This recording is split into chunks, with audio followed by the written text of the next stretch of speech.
আসসালামু আলাইকুম প্রিয় শিক্ষার্থী বন্ধুরা, তোমরা যারা 2025 সালে এসএসসি বা সমমান পরীক্ষা দিবে, তোমাদের বলেছিলাম যে আমি তোমাদের ধারাবাহিকভাবে রসায়ন ও পদার্থের প্রতিটি অধ্যায়ের অধ্যায়ভিত্তিক ক্লাস আপলোড করব। এর ধারাবাহিকতায় আজকে আমরা আলোচনা করব রসায়নের তৃতীয় অধ্যায় পদার্থের গঠন। বন্ধুরা, এই তৃতীয় অধ্যায়টি আমরা আজকে সম্পূর্ণ আলোচনা করব, তাই ইনশাআল্লাহ এবং তোমাদের কাছে রিকোয়েস্ট থাকবে তোমাদেরকে ধৈর্য ধরে ক্লাসটি করতে হবে। আমার বিশ্বাস এই অধ্যায়ে যতগুলো টপিক আছে, দেখো আমি এখানে প্রতিটি টপিক লিখে রেখেছি।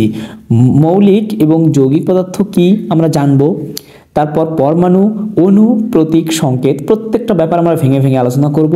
এরপর পরমাণুর ভিতরের কোণ আলোচনা করব। এরপর পারমাণবিক সংখ্যা এবং পারমাণবিক ভর সংখ্যা আলোচনা করব। রাদারফোর্ড পরমাণু মডেল আলোচনা করব। বোর পরমাণু মডেল আলোচনা করব। এরপর ইলেকট্রন বিন্যাস আলোচনা করব, আইসোটোপ আলোচনা করব এবং আপেক্ষিক পারমাণবিক ভর আলোচনা করব। আর শতকরা পরিমাণ থেকে, আইসোটোপের শতকরা পরিমাণ থেকে গড় আপেক্ষিক পারমাণবিক ভর, এগুলো আলোচনা করব এবং সর্বশেষ আইসোটোপের ব্যবহার আলোচনা করব। তো বন্ধুরা, অবশ্যই তোমাদের কাছে রিকোয়েস্ট থাকবে ভিডিওটি না টেনে সম্পূর্ণ দেখব এবং আমার বিশ্বাস যে তোমরা যদি এই অধ্যায়টি সম্পূর্ণ মনোযোগ দিয়ে করার চেষ্টা করো, তাহলে তোমরা এই অধ্যায়ের একদম বস হয়ে যাবে ইনশাআল্লাহ। এই অধ্যায়ের একদম বস হয়ে যাবে, এটুকু তোমরা শিওর থাকতে পারো। বন্ধুরা দেখো, আমরা প্রথমত আলোচনা শুরু করে দেই যে মৌলিক এবং যৌগিক পদার্থ এই ব্যাপারটা আসলে কি। মনে রাখবা, মৌলিক পদার্থ হচ্ছে যে সকল পদার্থকে ভাঙলে ওই পদার্থ ব্যতীত অন্য কোনো পদার্থ পাওয়া যায় না, তাদেরকে বলি আমরা মৌলিক পদার্থ। এটুকু আমরা জানি যে মৌলিক সংখ্যা ব্যাপারটা কি। তোমরা ছোটবেলা থেকে পড়ে আসতেছো যে মৌলিক সংখ্যা, যে সকল সংখ্যাকে এক এবং ওই সংখ্যা বাদে অন্য কোনো সংখ্যা দিয়ে ভাগ করা যায় না। ঠিক একই ঘটনা মৌলিক পদার্থ, যে সকল পদার্থকে অন্য কোনো পদার্থ ভাগ করলে অন্য কোনো পদার্থ পাওয়া যায় না, তাদেরকে আমরা বলবো হচ্ছে মৌলিক পদার্থ। মনে রাখবা, পর্যায় সারণীতে যতগুলো পরমাণু আছে, অর্থাৎ আমরা পর্যায় সারণীতে সর্বমোট 118টি পরমাণু পাই। এই 118টি পরমাণু সবাই কিন্তু মৌলিক পদার্থ। যদি তারা পরমাণু আকারে থাকে তাহলে প্রত্যেকটা পরমাণুই মৌলিক পদার্থ। মনে রাখবা, তার মানে হাইড্রোজেন একটা মৌলিক পদার্থ, এরপরে ধরে নিলাম হচ্ছে কার্বন একটি মৌলিক পদার্থ, এরপর ধরে নিলাম হিলিয়াম একটি মৌলিক পদার্থ, প্রত্যেকটাই মৌলিক পদার্থ। এরপর দেখো যৌগিক পদার্থ। যৌগিক পদার্থ কি? মনে রাখবা, যৌগিক পদার্থ ব্যাপারটা হলো যে পদার্থকে ভাঙলে একের অধিক মৌলিক পদার্থ পাওয়া যায়। যে সকল পদার্থকে ভাঙলে একের অধিক মৌলিক পদার্থ পাওয়া যায়, ব্যাপারটা কেমন একটু দেখো। ধরো আমি লিখলাম হচ্ছে H2O, পানি। দেখো, পানিকে যদি আমরা ভাঙাই তাহলে এখান থেকে হাইড্রোজেন পাবো এবং কি অক্সিজেন পাবো। এই ধরনের পদার্থকে বলা হয় মৌলিক যৌগিক পদার্থ। অর্থাৎ পানি একটা কি পদার্থ বন্ধুরা? যৌগিক পদার্থ। পানি একটি যৌগিক পদার্থ। এরপর ধরো আমি উদাহরণ দিলাম HCl, তাহলে এই পদার্থটাকে আমরা বলবো যৌগিক পদার্থ। কেন? কারণ এটাকে ভাঙলে আমরা দুইটা পাবো, একটা হচ্ছে হাইড্রোজেন পাবো, একটা ক্লোরিন পাবো। এই ধরনের পদার্থকে বলা হয় কি? যৌগিক পদার্থ। এরপরে দেখো পরমাণু। পরমাণু ব্যাপারটা আসলে কি? মনে রাখবা, মৌলিক পদার্থের ক্ষুদ্রতম কণা। মৌলিক পদার্থের একটা ক্ষুদ্রতম কণাটাকে আমরা বলবো কি? পরমাণু। এই যে হাইড্রোজেন একটা পরমাণু, অর্থাৎ সহজভাবে মনে রাখবা, যেগুলো আসলে তোমার হচ্ছে মৌলিক পদার্থ সেগুলো সবই কিন্তু পরমাণু। হাইড্রোজেন একটা পরমাণু, তারপরে হচ্ছে কার্বন একটি পরমাণু, এরপরে হিলিয়াম একটা পরমাণু। এই ব্যাপারগুলো হচ্ছে কি? পরমাণু। পরমাণু কি? মৌলিক পদার্থের ক্ষুদ্রতম একক বা ক্ষুদ্রতম কণা।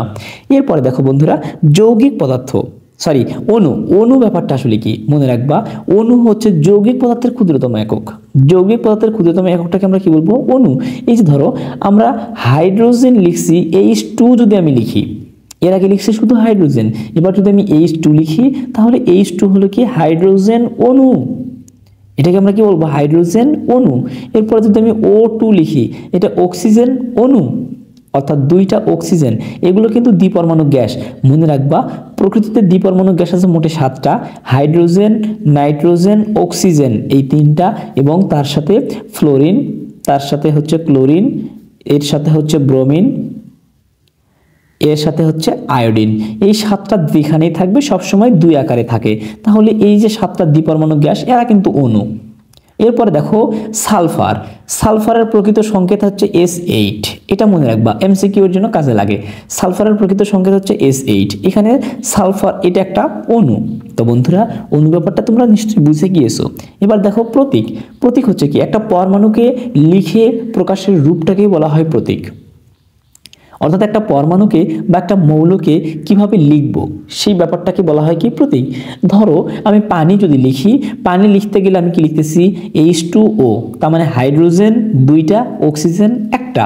এই ব্যাপারগুলো যদি আমি বাংলায় লিখতে যাই তাহলে আমাকে লিখতে হবে হাইড্রোজেন × 2 প্লাস অক্সিজেন, এইভাবে আমাকে লিখতে হবে। তো এইভাবে আমি না লিখে আমি লিখতেছি কি, এই যে H2O, এই যে H লিখলাম, হাইড্রোজেনের পরিবর্তে H লিখলাম, অক্সিজেনের পরিবর্তে O লিখলাম, এই ব্যাপারটাই হচ্ছে প্রতীক। হাইড্রোজেনের পরিবর্তে বাংলায় যদি আমি হাইড্রোজেন লিখতাম তার পরিবর্তে আমি লিখলাম H, তাহলে এটা একটা হাইড্রোজেনের প্রতীক। এরপর অক্সিজেনের পরিবর্তে আমি শুধুমাত্র O লিখলাম, এটা হচ্ছে অক্সিজেনের প্রতীক। তো বন্ধুরা তোমরা নিশ্চয়ই প্রতীক ব্যাপারটা বুঝে গিয়েছো। এবার দেখো সংকেত হচ্ছে একটা যৌগের লিখিত রূপ, একটা যৌগ। এই যে পানি বললাম না, পানি যদি আমি বাংলায় লিখতাম, বাংলায় পানি লিখে বিক্রিয়া করতে গেলে কেমন জানি হয়ে যেত।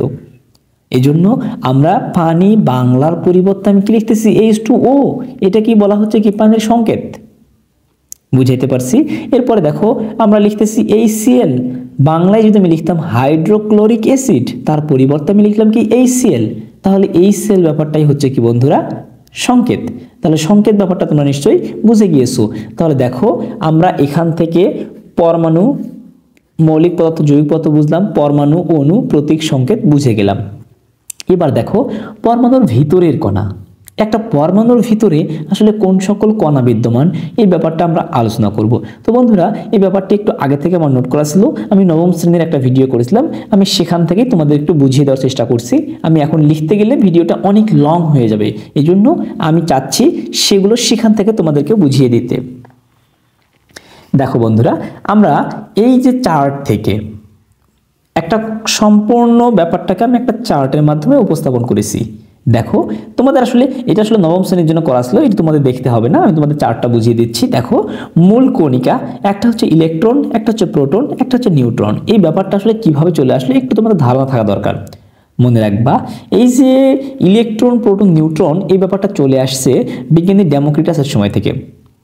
বিজ্ঞানী ডেমোক্রিটাস সর্বপ্রথম মনে করতেন যে পরমাণু আসলে অবিভাজ্য, পরমাণুকে ভাঙানো যায় না, পরমাণু অবিভাজ্য। কিন্তু পরবর্তীতে এসে বিজ্ঞানী জন ডাল্টন দেখলেন যে না, পরমাণু আসলে বিভাজ্য, পরমাণুকে ভাঙা যায়। পরমাণুকে ভাঙলে ইলেকট্রন, প্রোটন এবং নিউট্রন নামে 3 ধরনের মৌলিক কণিকা পাওয়া যায়। শুধু তোমাদের এই 3টা আলোচনা করা আছে, শুধু যে এই 3টাই থাকবে এ কিন্তু না, এর বাহিরেও আরো কিছু মৌলিক কণিকা আছে, যেমন পজিট্রন, নিউট্রিনো, মোশন। এই ব্যাপারগুলো তোমাদের বইয়ে আলোচনা নাই, তাই আমরা এগুলো নিয়ে আলোচনা করব না। তাহলে ইলেকট্রন, প্রোটন এবং নিউট্রন, মনে রাখবা একটা পরমাণুকে ভাগ করলে ইলেকট্রন, প্রোটন এবং নিউট্রন পাওয়া যায়। প্রথমে ধারণা ছিল হচ্ছে পরমাণু অবিভাজ্য, পরমাণুকে ভাঙা যায় না। এরপরে ধারণা চলে আসছে যে পরমাণু আসলে বিভাজ্য, পরমাণুকে ভাগ করলে ইলেকট্রন, প্রোটন এবং নিউট্রন, এই 3 ধরনের মৌলিক কণিকা পাওয়া যায়। তো বন্ধুরা আমরা ইলেকট্রন, প্রোটন এবং নিউট্রন, এই যে 3 ধরনের মৌলিক কণিকা সম্পর্কে আজকে একটু জানবো। দেখো এই 3 ধরনের কণিকাগুলো কে কার আবিষ্কারক একটু সহজে মনে রাখবা। দেখো ইট, পরে, নিচে, এখান থেকে আমরা খুব সহজেই মনে রাখতে পারি কে কার আবিষ্কারক। দেখো রস্বইতে মনে রাখবো ইলেকট্রন, অর্থাৎ ইলেকট্রনের আবিষ্কারক জে থমসন। ইলেকট্রনের আবিষ্কারক কে বন্ধুরা? J Thomson. থমসন বানান করতে গেলে আমার প্রথমে টি চলে আসবে, এজন্য আমরা নিচ্ছি যে ট, অর্থাৎ রস্বইতে হচ্ছে ইলেকট্রন, ইলেকট্রনের আবিষ্কারক থমসন। কত সালে আবিষ্কার করে? 1897 সালে। একটু সালটা মনে রাখবা। এরপরে দেখো বন্ধুরা পরে, অর্থাৎ পতে হচ্ছে প্রোটন, তার মানে প্রোটনের আবিষ্কারক কে বন্ধুরা? রাদারফোর্ড। প্রোটনের আবিষ্কারক হচ্ছে রাদারফোর্ড 1919 সালে। 1919 সালে সর্বপ্রথম প্রোটন আবিষ্কৃত হয়। এরপরে দেখো নিউট্রন, নিচে থেকে হচ্ছে নিতে হচ্ছে নিউট্রন। নিউট্রনের আবিষ্কারক হচ্ছে বিজ্ঞানী স্যাডউইক। নিউট্রনের আবিষ্কারক বিজ্ঞানী চ্যাডউইক। ইনি কত সালে আবিষ্কার করে? 1932 সালে। এই ব্যাপারগুলো তোমরা একটু মনে রাখবা। এরপরে দেখো আমরা এই জায়গা থেকে একটু জানবো যে কোনটার প্রকৃত চার্জ কি, কিভাবে প্রকাশ করা হয় সেই ব্যাপারটা। দেখো ইলেকট্রনকে প্রতীক হচ্ছে ই, প্রোটনের প্রতীক হচ্ছে পি, নিউট্রনের প্রতীক হচ্ছে এন, অর্থাৎ এভাবে প্রকাশ করা হয়। এরপরে দেখো ইলেকট্রনের প্রকৃত আধান বা চার্জ, এই চার্টটি আসলে তোমাদের বইয়ে দেওয়া আছে, তোমরা অবশ্যই চার্টটা বই থেকেও পড়তে পারো অথবা আমার এখান থেকেও পড়ে নিতে পারো, কোনো সমস্যা নেই। তবে অবশ্যই এই মানগুলো মুখস্থ রাখতে হবে তোমাদের এমসিকিউ এর জন্য। দেখো আমরা এখানে ইলেকট্রনের প্রকৃত আধান কত পাচ্ছি, যে -1.60 × 10⁻19 কুলম্ব। এরপরে দেখো প্রোটনের আধান হচ্ছে +1.6। ইলেকট্রন এবং প্রোটনের মধ্যে আধানের কোনো পরিবর্তন হবে না, শুধুমাত্র প্লাস এবং মাইনাস। প্রোটন ধনাত্মক চার্জ বিশিষ্ট, ইলেকট্রন ঋণাত্মক চার্জ বিশিষ্ট, আর কোনো পার্থক্য নেই। মনে রাখবা নিউট্রন হচ্ছে চার্জ নিরপেক্ষ বা চার্জ শূন্য। এরপরে দেখো ইলেকট্রনের প্রকৃত ভর, ইলেকট্রনের প্রকৃত ভর হচ্ছে 9.109। এটি তোমরা এভাবে মনে রাখতে পারো অথবা শুধুমাত্র মনে রাখতে পারো 9.11 × 10⁻31 কেজি। এটা যদি তোমাদের কেজি এককে আসে তাহলে এত, এটা যদি তোমাদের গ্রাম এককে আসে তাহলে তোমাদের করতে হবে যে 28 10⁻28, এটি হচ্ছে তোমাদের গ্রাম এককে। এরপরে দেখো বন্ধুরা এখানে দেখো যে তোমার হচ্ছে প্রোটনের প্রকৃত ভর, প্রোটনের প্রকৃত ভর কত, যে 1.673 না বললেও চলবে, 1.67 পর্যন্ত বললেও হবে। 1.67 × 10⁻27 এত কি কেজি। এটাকে যদি আমরা গ্রাম এককে আসি তাহলে 24 গ্রাম। এরপরে দেখো বন্ধুরা 1.673 এই মানটাও কত পাচ্ছি আমরা, প্রোটন এবং নিউট্রনের ক্ষেত্রে প্রকৃত ভর কিন্তু সমান। মানটা কত পাচ্ছি 1.673 × 10⁻27। এই যে 27টাকে যদি আমরা গ্রাম এককে আসি তাহলে মানটা চলে আসবে 24। এটা হবে কি গ্রাম এককে, এটা হবে গ্রাম এককে, এটি হবে গ্রাম এককে, যদি গ্রাম এককে চলে আসে তো অবশ্যই তোমরা একটু মনে রাখবা। এরপরে দেখো এখানে গ্রাম এককে আসলে 3 ঘর কেন আসলে কমে আসবে, কারণ হচ্ছে আমরা জানি 1000 গ্রামে হচ্ছে 1 কেজি, এই জন্য 3 ঘরটা কমে আসবে। এরপর দেখো ইলেকট্রনের প্রকৃত আধান, ইলেকট্রনের প্রকৃত আধান আপেক্ষিক আধান, আপেক্ষিক আধান হচ্ছে -1, প্রোটনের প্রকৃত আধান হচ্ছে +1, আর নিউট্রন হচ্ছে, আমি আগেই বলেছি নিউট্রন চার্জ নিরপেক্ষ, এই জন্য নিউট্রনের আপেক্ষিক আধানের মানও 0। এরপর দেখো বন্ধুরা আমরা পড়বো হচ্ছে আপেক্ষিক ভর। ইলেকট্রনের আপেক্ষিক ভর হচ্ছে 0, প্রোটনের আপেক্ষিক ভর হচ্ছে 1, নিউট্রনের আপেক্ষিক ভর হচ্ছে 1। এই ব্যাপারগুলো তোমরা এখান থেকে মনে রাখবা। এখান থেকে তোমাদের আরও কিছু টেকনিক বা তথ্য মনে রাখার দরকার, যদিও এগুলো তোমাদের বইয়ে এত বিস্তারিত দেওয়া নেই।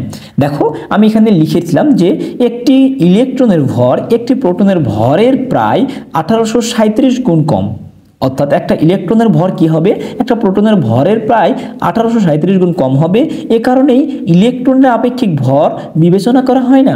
দেখো ইলেকট্রনের আপেক্ষিক ভর কিন্তু 0 ধরে নেওয়া হয়েছে, কেন বিবেচনা করা হয় না, কারণ হচ্ছে ইলেকট্রনের আপেক্ষিক ভরটা প্রোটনের আপেক্ষিক ভরের প্রায় 1837 গুণ কম।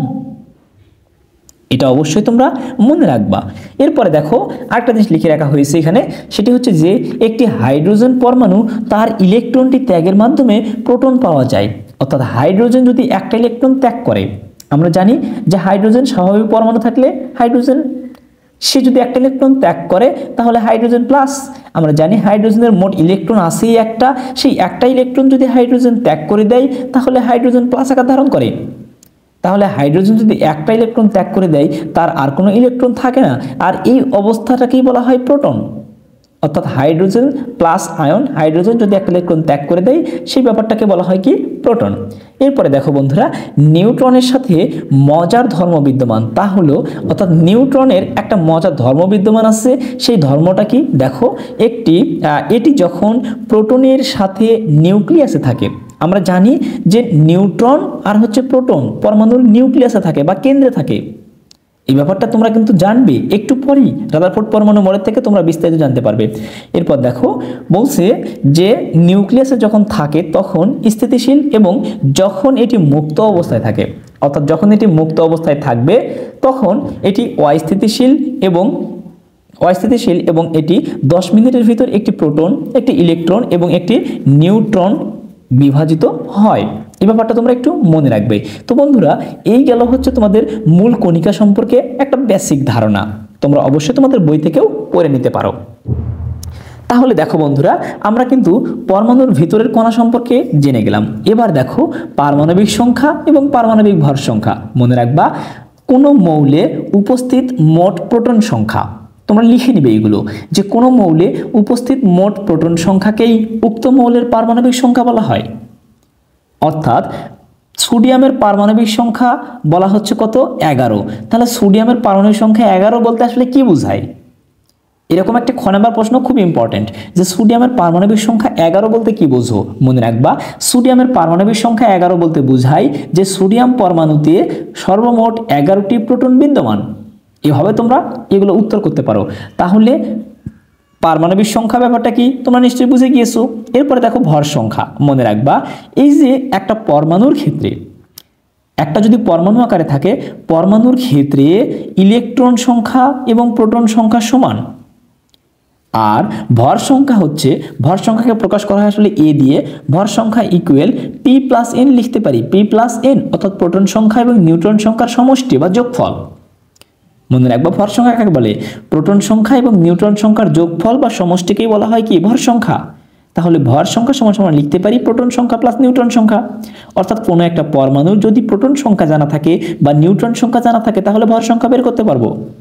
অথবা যদি ভর সংখ্যা দেয়া থাকে, পরমাণুর নাম দেয়া থাকে, তাহলে নিউট্রন সংখ্যা বের করতে পারবো। এরকম যে কোনো প্রশ্ন হতে পারে। তোমরা এগুলো একটু ইজি প্রশ্ন, তোমরা একটু দেখে নিতে পারো এগুলো কিভাবে হচ্ছে। দেখো, এরকম একটা প্রশ্ন এখান থেকে খ নাম্বার চলে আসে। সেটা ধরো আমি বললাম যে সোডিয়ামের ভর সংখ্যা 23 বলতে কি বুঝো? তাহলে তোমাকে বলতে হবে যে সোডিয়ামের ভর সংখ্যা 23 বলতে বোঝায় সোডিয়াম পরমাণুতে তোমার হচ্ছে মোট প্রোটন এবং নিউট্রন সংখ্যার যোগফল কত? 23। অর্থাৎ প্রোটন এবং নিউট্রন যোগ করে আমরা সোডিয়াম পরমাণুর ক্ষেত্রে 23 পাবো। এই ব্যাপারটাই হচ্ছে সোডিয়ামের ভর সংখ্যা। তাহলে ভর সংখ্যা ব্যাপারটা তোমরা নিশ্চয়ই কিন্তু বুঝে গিয়েছো। এরপর দেখো বন্ধুরা, আমরা আলোচনা করব হচ্ছে রাদারফোর্ড পরমাণু মডেল। তো এই যে পরমাণুর যখন ইতিহাস শুরু হয়ে গিয়েছে, পরমাণুর ইতিহাসের পরে আমাদের সর্বপ্রথম পরমাণু নিয়ে গবেষণা করেছিলেন বিজ্ঞানী রাদারফোর্ড। সর্বপ্রথম পরমাণু নিয়ে গবেষণা করে একটা মডেল উপস্থাপন করেছিলেন। এই জন্যই তার নাম অনুসারে তার পরমাণু মডেলটিকে বলা হয় রাদারফোর্ড পরমাণু মডেল।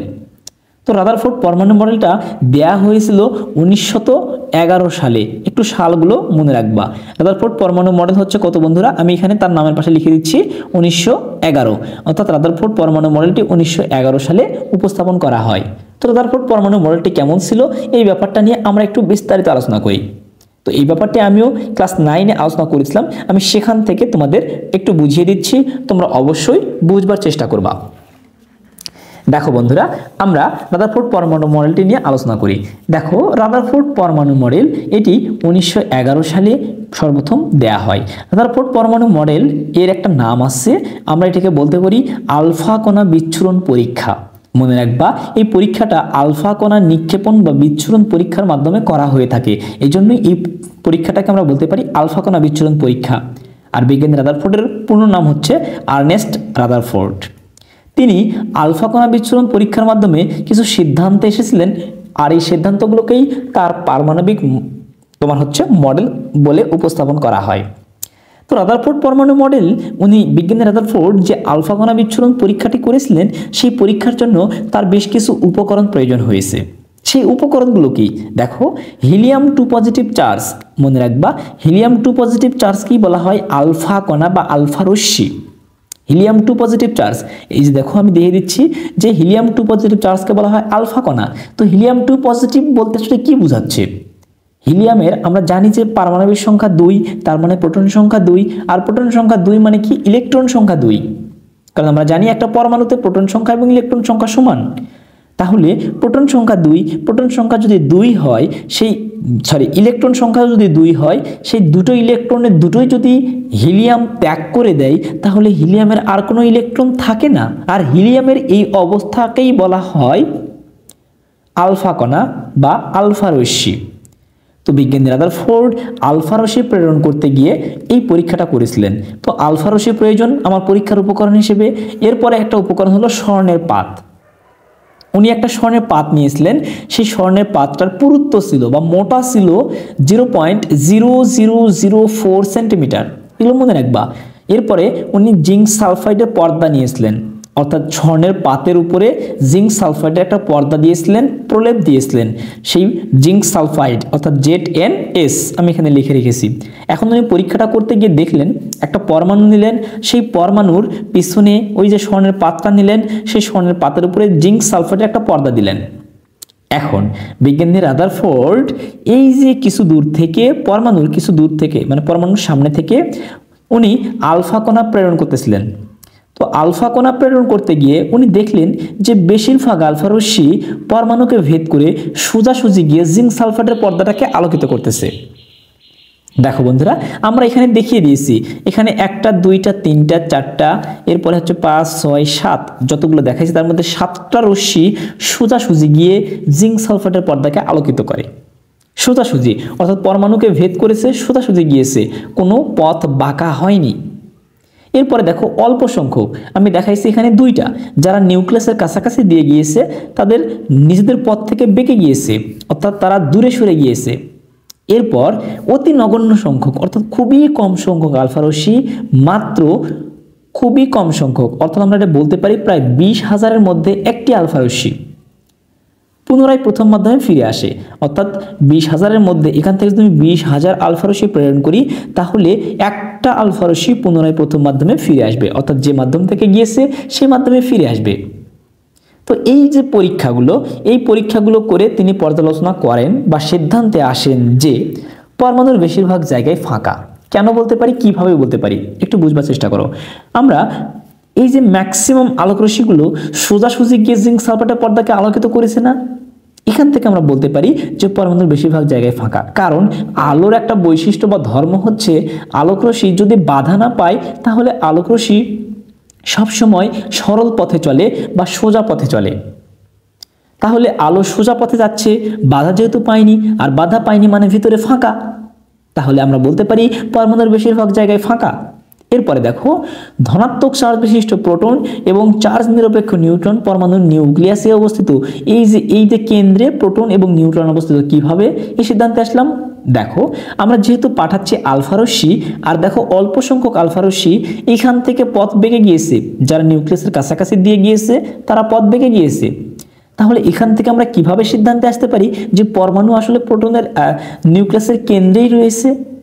দেখো আমরা যেহেতু পাঠাচ্ছি কি চার্জ, ধনাত্মক চার্জ, এটুকু তো আমরা জানি। যেহেতু আমরা পাঠাচ্ছি হিলিয়াম 2 পজিটিভ চার্জ, তো হিলিয়াম 2 পজিটিভ চার্জ মানে ধনাত্মক চার্জ। ধনাত্মক চার্জ এখানে এসে দূরে সরে গিয়েছে, অর্থটা কি? বিকর্ষণ করেছে। আর আমরা একটা জিনিস জানি যে সমধর্মী চার্জ পরস্পরকে বিকর্ষণ করে। তাহলে এখান থেকে বিজ্ঞানীরা তারপর সিদ্ধান্ত এসেছিলেন যে তাহলে অবশ্যই যেহেতু এখানে এসে বিকর্ষণ ঘটেছে, তার মানে কেন্দ্রে অবশ্যই ধনাত্মক চার্জ বিশিষ্ট কিছু একটা আছে। এই ধনাত্মক চার্জ বিশিষ্ট কিছু একটা নাম পরবর্তীতে বিজ্ঞানী রাদারফোর্ড বলেছিলেন যে প্রোটন, এবং চার্জ নিরপেক্ষ নিউট্রন, যার আসলে কোনো চার্জ নেই। এই যে চার্জ শূন্য নিউট্রনটাও কেন্দ্রে বা নিউক্লিয়াসে অবস্থিত। এটি একটা রাদারফোর্ড পরমাণু মডেলের সিদ্ধান্ত ছিল। এরপর দেখো পরমাণুর সমস্ত ভর প্রায় নিউক্লিয়াসে কেন্দ্রীভূত। পরমাণুর সবটুকু ভর নিউক্লিয়াসের ভিতরে কেন্দ্রীভূত। এবং তার আগে আমাদের একটা জিনিস জানতে হতো যে পরমাণুর সমগ্র আয়তনের তুলনায় নিউক্লিয়াসের আয়তনটা খুবই ছোট। কিভাবে বলতে পারি এটা? দেখো আমরা এখান থেকে 20,000 আলফা রশ্মি পাঠিয়ে মাত্র একটা আলফা রশ্মি ফেরত পেয়েছি এবং সেটা সোজাসুজি চলে এসেছে। তাহলে ব্যাপারটা বোঝো, 20,000 রশ্মি প্রেরণ করলাম, সেখান থেকে একটা ফেরত পেলাম। একটা যদি আমি ফেরত পাই তাহলে বোঝাই যাচ্ছে যে পরমাণুর সবটুকু আয়তনের তুলনায় যেটুকুর মধ্যে বাধা দিতে পারে বা নিউক্লিয়াস, সেটুকু খুবই নগণ্য। এখান থেকে সিদ্ধান্ত হয়েছে যে নিউক্লিয়াসের আয়তন খুবই নগণ্য বা খুবই ছোট। এরপরে নিউক্লিয়াস হচ্ছে কি, এরপরে দেখো বন্ধুরা যে পরমাণুর সমস্ত ভর ওই নিউক্লিয়াসে কেন্দ্রীভূত। পরমাণুর সবটুকু ভর এত ছোট জায়গা এই নিউক্লিয়াসের ভিতরেই কেন্দ্রীভূত। কিভাবে, কেন বলতে পারি আমরা এটা? দেখো বন্ধুরা, আমি বললাম যে পরমাণুর সমস্ত ভর নিউক্লিয়াসে কেন্দ্রীভূত, এটুকু আমরা কিভাবে বলতে পারি?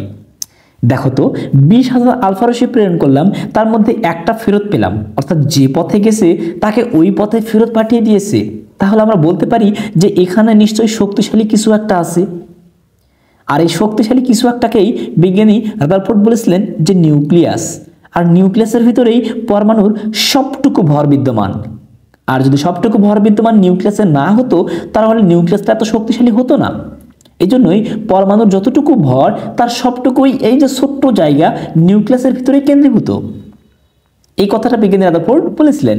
এরপরে দেখো বন্ধুরা, ইলেকট্রনগুলো বৃত্তাকার পথে ঘূর্ণায়মান। আরেকটা সিদ্ধান্ত বলেছিলেন যে এই যে কেন্দ্রে যেহেতু নিউক্লিয়াস আছে, নিউক্লিয়াসের ভিতরে যেহেতু প্রোটন এবং নিউট্রন আছে, আর প্রোটন এবং নিউট্রনকে কেন্দ্র করে ইলেকট্রনগুলো, এই যে ইলেকট্রনগুলো চারদিকে বৃত্তাকার কক্ষপথে ঘূর্ণায়মান, অর্থাৎ ইলেকট্রনগুলো চারদিকে বৃত্তাকারভাবে ঘুরতে থাকে।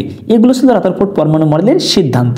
এরপর দেখো রাদারফোর্ড পরমাণু মডেলের আমরা সীমাবদ্ধতা আলোচনা করব।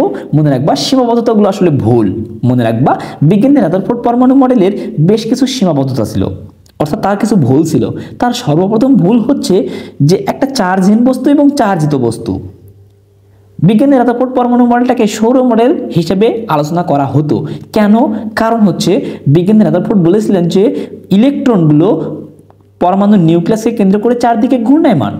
যেভাবে সৌরজগতে তোমার হচ্ছে একটা গ্রহ আর একটা গ্রহকে কেন্দ্র করে ঘুরতে থাকে, ঠিক একইভাবে বিজ্ঞানী রাদারফোর্ড বলেছিলেন যে ইলেকট্রনগুলো পরমাণু নিউক্লিয়াসকে কেন্দ্র করে ঘুরতে থাকে। এই জন্যই রাদারফোর্ড পরমাণু মডেলটিকে সৌর মডেল হিসেবে তুলনা করা হতো। তো বিজ্ঞানী রাদারফোর্ড এই জায়গাতে সবচেয়ে বড় একটা ভুল করলেন। উনি করলেন কি, যে একটা চার্জিত বস্তু একটা চার্জহীন বস্তুর সঙ্গে তুলনা করলেন। মনে রাখবা সৌরজগতে গ্রহ উপগ্রহগুলোর মধ্যে কোনো চার্জ নেই, তারা সামগ্রিকভাবে চার্জ শূন্য, চার্জহীন। তো একটা চার্জহীন বস্তু আর ইলেকট্রন হচ্ছে কি ঋণাত্মক চার্জযুক্ত। একটা ঋণাত্মক চার্জযুক্ত বস্তু আর একটা চার্জহীন বস্তু উনি একসঙ্গে তুলনা করলেন। এই ব্যাপারটি রাদারফোর্ড পরমাণু মডেলের একটা ভুল ছিল। এরপরে দেখো বিজ্ঞানী ম্যাক্সওয়েলের একটা তত্ত্ব ছিল যে কোনো চার্জিত বস্তু কণা যদি বৃত্তাকার পথে ঘুরতে থাকে, কোনো চার্জিত বস্তু কণা বৃত্তাকার পথে যদি ঘুরতে থাকে, তাহলে তারা ক্রমাগত শক্তি বিকিরণ করতে থাকে বা শক্তি হারাতে থাকে। তো শক্তি হারাতে হারাতে একসময় কেন্দ্রে এসে পতিত হওয়ার কথা। আর যদি কেন্দ্রে এসে পতিত হতো তাহলে পরমাণু অস্তিত্বহীন হয়ে পড়তো। কিন্তু প্রকৃতপক্ষে পরমাণু অস্তিত্বহীন নয়। যদি পরমাণু অস্তিত্বহীন হতো তাহলে আমরা পর্যায় সারণীতে 118টা পরমাণু পেতাম না। তাহলে যেহেতু পরমাণু অস্তিত্বহীন নয়, তার মানে রাদারফোর্ড পরমাণু মডেলটা ভুল ছিল। বিজ্ঞানী ম্যাক্সওয়েল আসলে কি বলেছিলেন দেখো, কোন চার্জিত বস্তু কণা, এই যে আমি নিলাম ইলেকট্রন, চার্জিত বস্তু কণা বৃত্তাকার পথে ঘুরতেছে, আর যদি তারা ঘুরতে থাকে তাহলে ক্রমাগত শক্তি হারায়, অর্থাৎ শক্তি বিকিরণ করে, করতে করতে করতে করতে একসময় কেন্দ্রে এসে পতিত হয়, অর্থাৎ কয়েলের মতো অনেকটা। দেখো তাহলে এই যে কেন্দ্রে এসে যদি পতিত হতো তাহলে ইলেকট্রন, প্রোটন এবং নিউট্রন সবগুলোই কেন্দ্রে থাকতো, আর সেক্ষেত্রে পরমাণু অস্তিত্বহীন হয়ে পড়তো। কিন্তু প্রকৃতপক্ষে পরমাণু অস্তিত্বহীন নয়। তার মানে রাদারফোর্ডের এই তথ্যটাও কি ছিল? ভুল ছিল। এরপর রাদারফোর্ড পরমাণু মডেলের আরেকটা ভুল ছিল হচ্ছে কক্ষপথের আকার আকৃতি সম্পর্কে বিজ্ঞানী রাদারফোর্ড কিছু বলেননি। বিজ্ঞানী রাদারফোর্ড আসলে কক্ষপথ নিয়ে কোনো ধারণাই দেননি। বিজ্ঞানী রাদারফোর্ড শুধুমাত্র বলেছিলেন যে পরমাণুর নিউক্লিয়াসকে কেন্দ্র করে ইলেকট্রনগুলো বৃত্তাকার পথে ঘূর্ণায়মান। এই বৃত্তাকার পথটা আসলে কেমন হবে এই ব্যাপারে বিজ্ঞানী রাদারফোর্ড কোনো আলোচনা করেননি বা কোনো কথা বলে যেতে পারেননি। তার মানে এই ব্যাপারটা বিজ্ঞানী রাদারফোর্ডের একটা ভুল ছিল। এরপরে দেখো আরেকটা ভুল ছিল যে শুধুমাত্র হাইড্রোজেন পরমাণুর পারমাণবিক বর্ণালী ব্যাখ্যা করতে পারত। অর্থাৎ এই যে এখানে তোমার হচ্ছে ইলেকট্রনগুলো, এই যে হিলিয়াম 2 পজিটিভ অর্থাৎ আলফা রশ্মিগুলো পরমাণুকে ভেদ করে জিঙ্ক সালফেটের পর্দা যখন আলোকিত করে, এই ক্ষেত্রে বিভিন্ন ধরনের পারমাণবিক বর্ণালী দেখা যায়। পারমাণবিক বর্ণালী মানে বিভিন্ন কালারের বর্ণের আলোকরশ্মি দেখা যায়। এই আলোকরশ্মিগুলো থেকেই ওই পরমাণুটাকে ব্যাখ্যা করা যায়। এই ক্ষেত্রে শুধুমাত্র হাইড্রোজেন পরমাণুর পারমাণবিক বর্ণালীটা ব্যাখ্যা করতে পারত রাদারফোর্ড পরমাণু মডেল অনুসারে। তাহলে হাইড্রোজেন ব্যতীত আর বাকি 117টা পরমাণুর পারমাণবিক মডেল ব্যাখ্যা করতে পারতো না। তার মানে এটি রাদারফোর্ড পরমাণু মডেলের সবচেয়ে বড় একটা ভুল। তো বন্ধুরা, এগুলো ছিল রাদারফোর্ড পরমাণু মডেলের কিছু সীমাবদ্ধতা বা ভুল। তো রাদারফোর্ড পরমাণু মডেলটা আমরা এভাবে অঙ্কন করতে পারি, অথবা তোমাদের বইয়ে চিত্রে আসলে এই যে এভাবেও দেওয়া থাকতে পারে। দেখো আমরা বোর পরমাণু মডেল যখন আলোচনা করব তখন আসলে ব্যাপারটা ভালো বুঝবো। আমরা রাদারফোর্ড পরমাণু মডেলটাকে এভাবেও চিত্রায়িত করতে পারি বা এভাবেও অঙ্কন করতে পারি। বৃত্তাকার কক্ষপথগুলো আসলে এভাবেও হতে পারে, উনি এভাবে আমরা দেখাতে পারি চিত্রের মাধ্যমে। এরপরে দেখো রাদারফোর্ড পরমাণু মডেলের যেহেতু ভুল ছিল, সেখান থেকে চলে আসে বিজ্ঞানী নিলস বোর বা বোর পরমাণু মডেল। আমরা বোর পরমাণু মডেল নিয়ে এবার আলোচনা করব। তো দেখো বন্ধুরা, বিজ্ঞানী নিলস বোর 1913 সালে, একটু সালটা মনে রাখবা, 1913 সালে বিজ্ঞানী নিলস বোর সর্বপ্রথম একটা পারমাণবিক মডেল উপস্থাপন করেন। তো বিজ্ঞানী নিলস বোর যে পারমাণবিক মডেলটা উপস্থাপন করেন, তার মডেলটা আসলে এই যে ম্যাক্সওয়েলের কিছু ভুল ছিল, সেই ভুল থেকে কিছু সিদ্ধান্ত গ্রহণ করা এবং ম্যাক্স প্লাঙ্কের কোয়ান্টাম তত্ত্বের উপর ভিত্তি করে বিজ্ঞানী ম্যাক্স প্লাঙ্ক সর্বপ্রথম শক্তি স্তর নিয়ে ধারণা দেন। শক্তি স্তর, এই যে শক্তি স্তরের ধারণা থেকে অর্থাৎ ম্যাক্স প্লাঙ্কের কোয়ান্টাম তত্ত্বের উপর ভিত্তি করে বিজ্ঞানী নিলস বোর তার পরমাণু মডেলটাকে উপস্থাপন করেন। এখান থেকে এমসিকিউ হতে পারে যে বোর পরমাণু মডেলের মূল ভিত্তি কি ছিল? মনে রাখবা, বোর পরমাণু মডেলের মূল ভিত্তি ছিল হচ্ছে ম্যাক্স প্লাঙ্কের কোয়ান্টাম তত্ত্ব। তো বিজ্ঞানী নিলস বোরের সবচেয়ে বড় একটা সাফল্য ছিল কক্ষপথের ধারণা দেয়া। বিজ্ঞানী রাদারফোর্ড কিন্তু কক্ষপথ নিয়ে কোনো ধারণা দেননি, কিন্তু নিলস বোর কক্ষপথ নিয়ে একটা সুস্পষ্ট ধারণা দিয়েছিলেন। অর্থাৎ বিজ্ঞানী নিলস বোর বলেছিলেন ইলেকট্রনগুলো নির্দিষ্ট কক্ষপথে ঘূর্ণায়মান, নির্দিষ্ট একটা করে বৃত্তাকার কক্ষপথে ঘূর্ণায়মান। কক্ষপথগুলো ঠিক এরকম ছিল। এটাকে আমরা ধরে নিলাম নিউক্লিয়াস, নিউক্লিয়াসের বাইরে এটা হচ্ছে প্রথম কক্ষপথ, এটি হচ্ছে দ্বিতীয় কক্ষপথ, এটি হচ্ছে তৃতীয় কক্ষপথ, এটি হচ্ছে চতুর্থ কক্ষপথ। এবং উনি কক্ষপথগুলোকে আলাদা নামকরণও করেছিলেন। উনি প্রথম কক্ষপথকে কে বলেছিলেন, অর্থাৎ কে ইকুয়াল 1। উনি দ্বিতীয় কক্ষপথকে এল বলেছিলেন, এল অর্থাৎ 2। উনি তৃতীয় কক্ষপথকে এম বলেছিলেন, এম অর্থাৎ 3। চতুর্থ কক্ষপথকে এন অর্থাৎ এন মানে 4, এরপরে 5, এরপরে 6, এভাবে আমরা পর্যায়ক্রমে আসতে পারি। তো বন্ধুরা, উনি এই যে কে, এল, এম, এন, ও, পি এগুলো বিভিন্ন কক্ষপথ বা শেল, এই ব্যাপারটা বলেছিলেন। অর্থাৎ ইলেকট্রনগুলো নির্দিষ্ট একটা করে কক্ষপথে ঘূর্ণায়মান। এখানে তোমাদের কয়েকটা জিনিস একটু মনে রাখতে হবে। কক্ষপথ, শেল, প্রধান শক্তি স্তর, প্রধান কোয়ান্টাম সংখ্যা, এই ব্যাপারগুলো কিন্তু সব একই কথা। বা অরবিটও কিন্তু কক্ষপথের অপর নাম। তো এই ব্যাপারগুলো কিন্তু সবগুলো একই জিনিসের নাম, এগুলো তোমরা একটু মনে রাখবা। এরপর দেখো, তাহলে নিলস বোরের সবচেয়ে বড় একটা সাফল্যই ছিল আসলে কক্ষপথের ধারণা দেয়া। এরপরে নিলস বোর বলেছিলেন কৌণিক ভরবেগ সম্পর্কে ধারণা দিয়েছিলেন। অর্থাৎ কৌণিক ভরবেগ ব্যাপারটা আসলে কি বুঝবার চেষ্টা করো। আমরা কণার সম্পর্কে যখন পড়েছিলাম, পরমাণুর ভিতরের কণাগুলো যখন পড়লাম, তখন দেখলাম যে ইলেকট্রনের একটা নির্দিষ্ট ভর আছে, সেটি কত 9.11 × 10⁻31।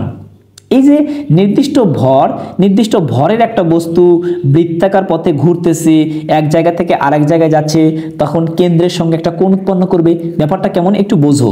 ধরে নিলাম এই জায়গাতে একটা ইলেকট্রন ছিল, এই ইলেকট্রনটা এখান থেকে এখানে চলে আসছে, যেহেতু সে গতিবেগে একটা নির্দিষ্ট একটা গতিতে ঘুরতেছে এবং তার একটা নির্দিষ্ট ভর আছে, তাহলে দেখো তো এখান থেকে এখানে আসলে কেন্দ্রের সঙ্গে একটা কোণ উৎপন্ন করে না?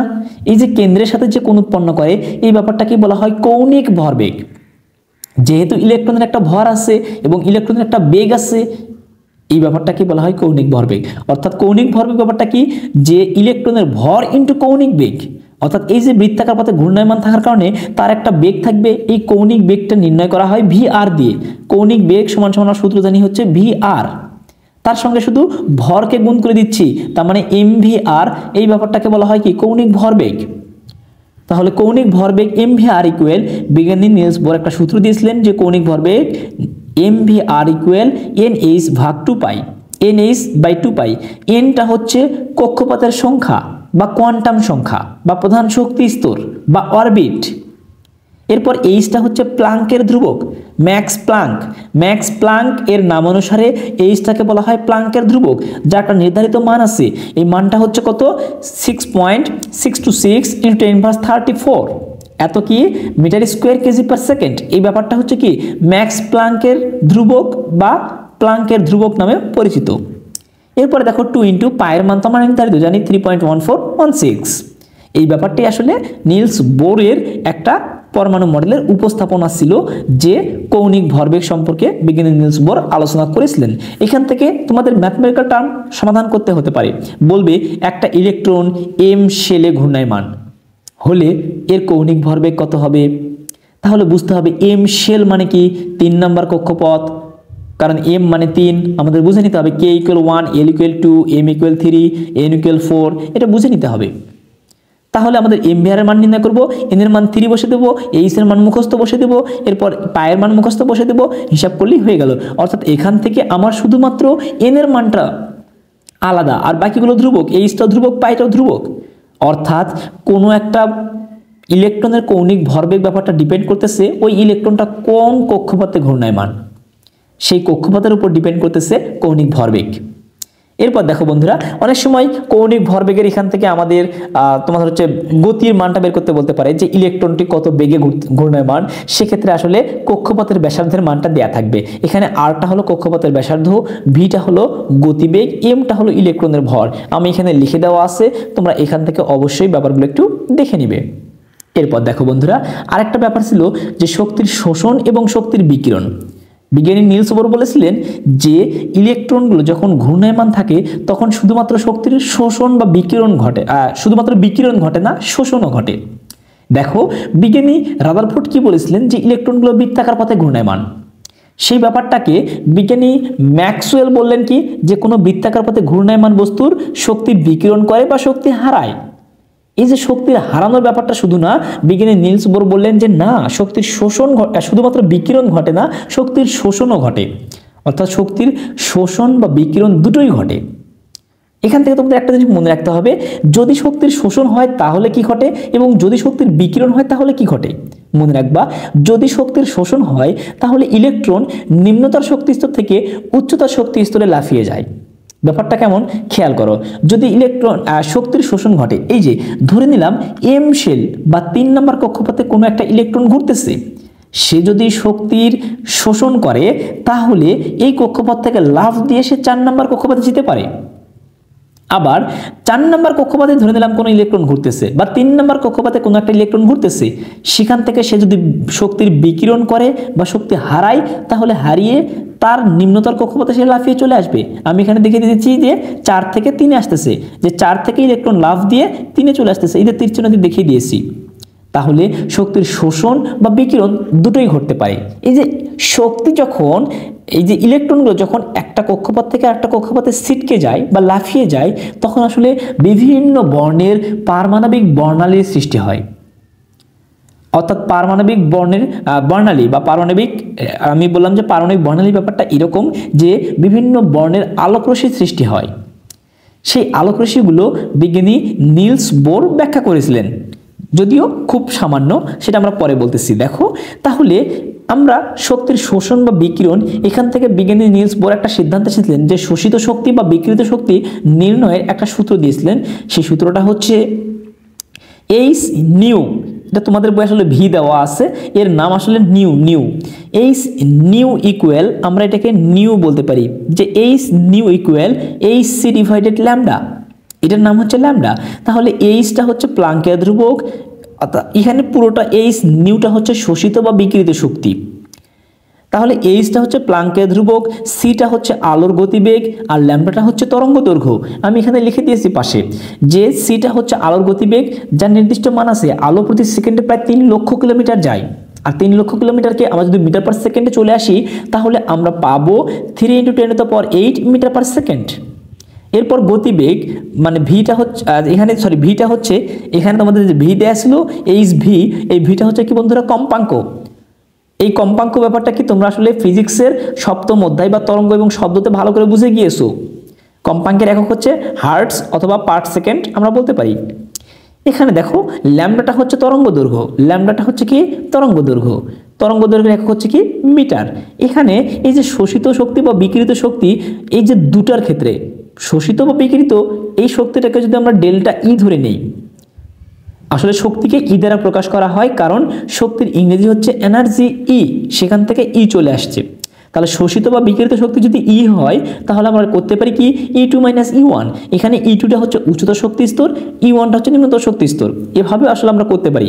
এখান থেকে আসলে আমরা লিখতে পারি যে delta E equal H V. তো বন্ধুরা, এই ছিল হচ্ছে নিলস বোরের পারমাণবিক মডেলের সিদ্ধান্ত। তো এখান থেকে আমরা আসলে কিছু ভুলে আসতে পারি যে বিজ্ঞানী নিলস বোরের কিছু ভুল ছিল। তার ভুলগুলো কি আমরা এগুলো একটু আলোচনা করি। দেখো, বিজ্ঞানী নিলস বোরের সবচেয়ে বড় একটা ভুল ছিল যে এক ইলেকট্রন বিশিষ্ট পরমাণুগুলোর পারমাণবিক বর্ণালী ব্যাখ্যা করতে পারে, একের অধিক পারে না।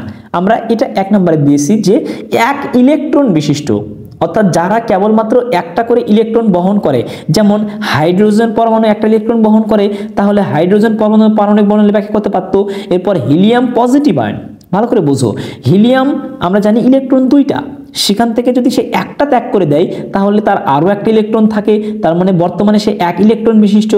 তাহলে হিলিয়াম পজিটিভ আয়নের পারমাণবিক বর্ণালী ব্যাখ্যা করতে পারে বোর পরমাণু মডেল অনুসারে।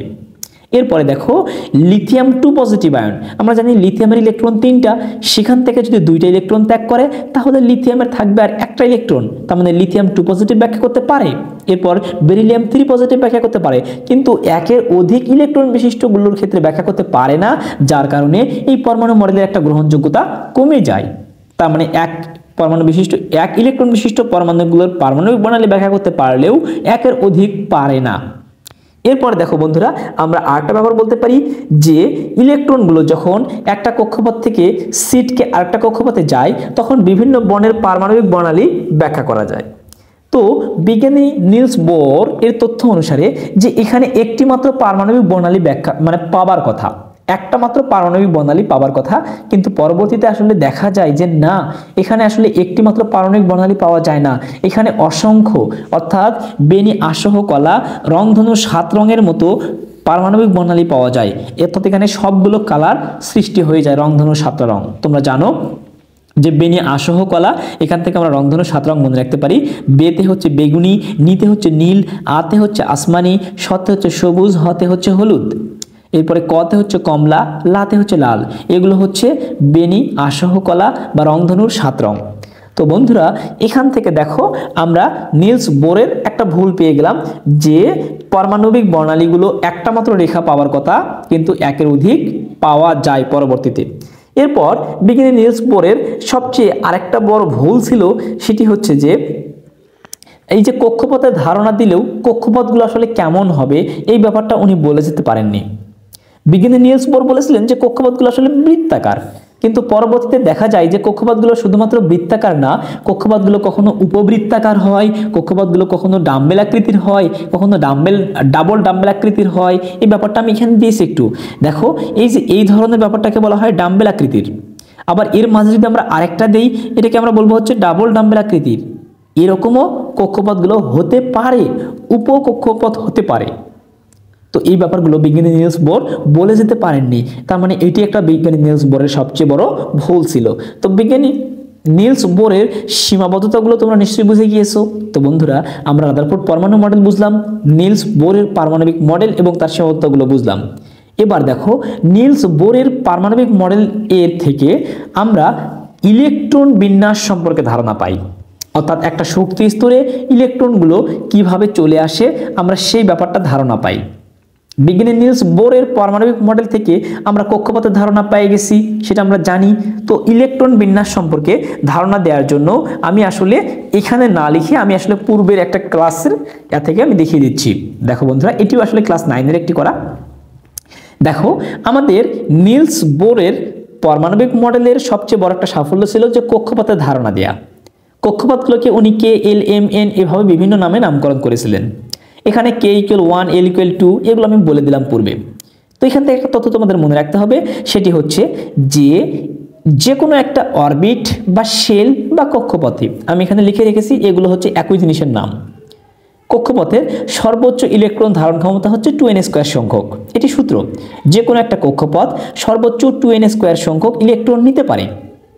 সেখান থেকে আমরা যদি সূত্র বসিয়ে দেই যে n এর মান যদি আমরা 1 করি, এই যে n = 1, n = k বা 1 হলে 2n², n এর মান 1 বসে দিলে আমরা পাবো হচ্ছে 2। এরপরে দেখো, n এর মান যদি l হয়, l কক্ষপথ মানে কি 2 নম্বর কক্ষপথ, অর্থাৎ l বা 2 হলে তাহলে আমরা n এর মান 2 বসে দেব, 2 এর উপর স্কয়ার করলে আমরা সম্পূর্ণ মানটা পেয়ে যাব 8। এভাবে 3 নম্বর কক্ষপথের ক্ষেত্রে পেয়ে যাব 18টি, 4 নম্বর কক্ষপথের ক্ষেত্রে পেয়ে যাব হচ্ছে 32টি। তো এগুলো বিষয় নিয়ে তোমাদের নিশ্চয়ই জেনে যাওয়ার কথা, অবশ্যই তোমরা এগুলো বের করতে পারবে। অর্থাৎ এখান থেকে তোমাদের জানতে হবে যে কোনো একটি প্রধান কক্ষপথে সর্বোচ্চ ইলেকট্রন ধারণ ক্ষমতা হচ্ছে 2n² সংখ্যক। এরপরে দেখো উপশক্তি স্তর সম্পর্কে তোমাদের জানতে হবে যে উপশক্তি স্তর ব্যাপারটা আসলে কি। উপশক্তি স্তর মনে রাখবা যে প্রত্যেকটি প্রধান কক্ষপথকে আবার বিভিন্ন উপশক্তি স্তরে ভাগ করা হয়ে থাকে। প্রত্যেকটি প্রধান কক্ষপথকে, যতগুলো আমরা প্রধান কক্ষপথ পাই, প্রত্যেকটি প্রধান কক্ষপথকে 4টা করে উপশক্তি স্তরে ভাগ করা যেতে পারে, সর্বোচ্চ 4টা করে উপশক্তি স্তরে ভাগ করা যেতে পারে। সেই উপশক্তি স্তরগুলো হলো এস, পি, ডি এবং এফ। উপশক্তি স্তরকে প্রকাশ করা হয় এল দ্বারা। উপশক্তি স্তরকে প্রকাশ করা হয় এল দ্বারা। এল ইকুয়াল সূত্র হলো n-1। এল ইকুয়াল কি n-1। এখানে একটা ব্যাপার মনে রাখতে হবে, সেটি হচ্ছে যে এল এর মানটা 0 সহ ওই সংখ্যা পর্যন্ত। ওই সংখ্যাটা বলতে কি বোঝাচ্ছে সেটা আমি এখন বুঝিয়ে দিচ্ছি। দেখো বন্ধুরা, আমরা যদি n এর মান 1 নেই, n ইকুয়াল যদি 1 নেই, তাহলে আমরা পাবো l ইকুয়াল n-1। n এর মান যদি 1 বসে তাহলে 1-1 মানে কি 1-1 মানে কি বন্ধুরা 0। যদি এল এর মান 0 চলে আসে তাহলে এল এর মান 0 আসলে কেবলমাত্র এস অরবিটাল সম্ভব। মনে রাখবা, এল এর মান যদি 0 চলে আসে তাহলে কেবলমাত্র এস অরবিটাল সম্ভব। তাহলে এসটা আমরা কখন পেলাম? যখন এন এর মান ছিল 1। মনে রাখবা এই এনটা হলো প্রধান কক্ষপথ, এই জন্য 1s, 1s, 2s, 2p এই ব্যাপারগুলোর ক্ষেত্রে s, p, d এগুলো হচ্ছে উপশক্তি স্তর, আর সামনে যে 1, 2, 3 এগুলো হচ্ছে প্রধান শক্তি স্তর। তার মানে প্রধান শক্তি স্তরের মান যখন 1, তখন উপশক্তি স্তরের মান পেয়েছি হচ্ছে s। তাহলে 1 এর ক্ষেত্রে s হয়, 1p কিন্তু হয় না। এখান থেকে একটা জিনিস মনে রাখবা যে 1p সম্ভব নয়। কেন নয়? কারণ এখানে যদি আমি p পেতে যাই, p পেতে হলে আমাকে এখানে 1 পেতে হবে, 0 এর পর একটা 1 পেতে হবে। এখানে বিয়োগফলের মানটা 1 পেতে হলে এই জায়গাতে আমাকে নিশ্চয়ই 2 হতে হবে। এই জায়গাতে যদি 2ই হতো তাহলে সামনে তো আবার 2 চলে আসবে, কারণ এই যে 2টা হচ্ছে কি প্রধান শক্তি স্তর। আমি বলে দিলাম প্রধান শক্তি স্তরটা সামনে থাকে। তাহলে বোঝা যাচ্ছে যে 1 এর ক্ষেত্রে s সম্ভব কিন্তু 1p সম্ভব নয়। ঠিক অনুরূপভাবে 2 এর ক্ষেত্রে দেখো, 2 এর ক্ষেত্রে আমরা বের করলাম যে 2 - 1 অর্থাৎ 1, তার মানে আমরা পেলাম কি 0 এবং 1। আমি বলে দিছি যে 0 সহ ওই সংখ্যা পর্যন্ত, অর্থাৎ বিয়োগ করে যে সংখ্যা পাবো, তো বিয়োগ করে আমি পেলাম কত 1। তার মানে কি 0 এবং 1। এখানে 2 আর এই 3 এর ব্যাখ্যাটা পরে দিচ্ছি। দেখো এখানে 0 এবং 1, যেহেতু আমি বিয়োগ করে পেলাম 1, আমি বললাম 0 সহ ওই সংখ্যা পর্যন্ত। এই ওই সংখ্যা বলতে বিয়োগফল যেটা পেলাম, তাহলে বিয়োগফল পেলাম 1। তার মানে 0 সহ 1 পর্যন্ত, তাহলে 1 পর্যন্ত মানে কি 0 আর 1। 0 হলে s অরবিটাল সম্ভব এবং 1 হলে p অরবিটাল সম্ভব।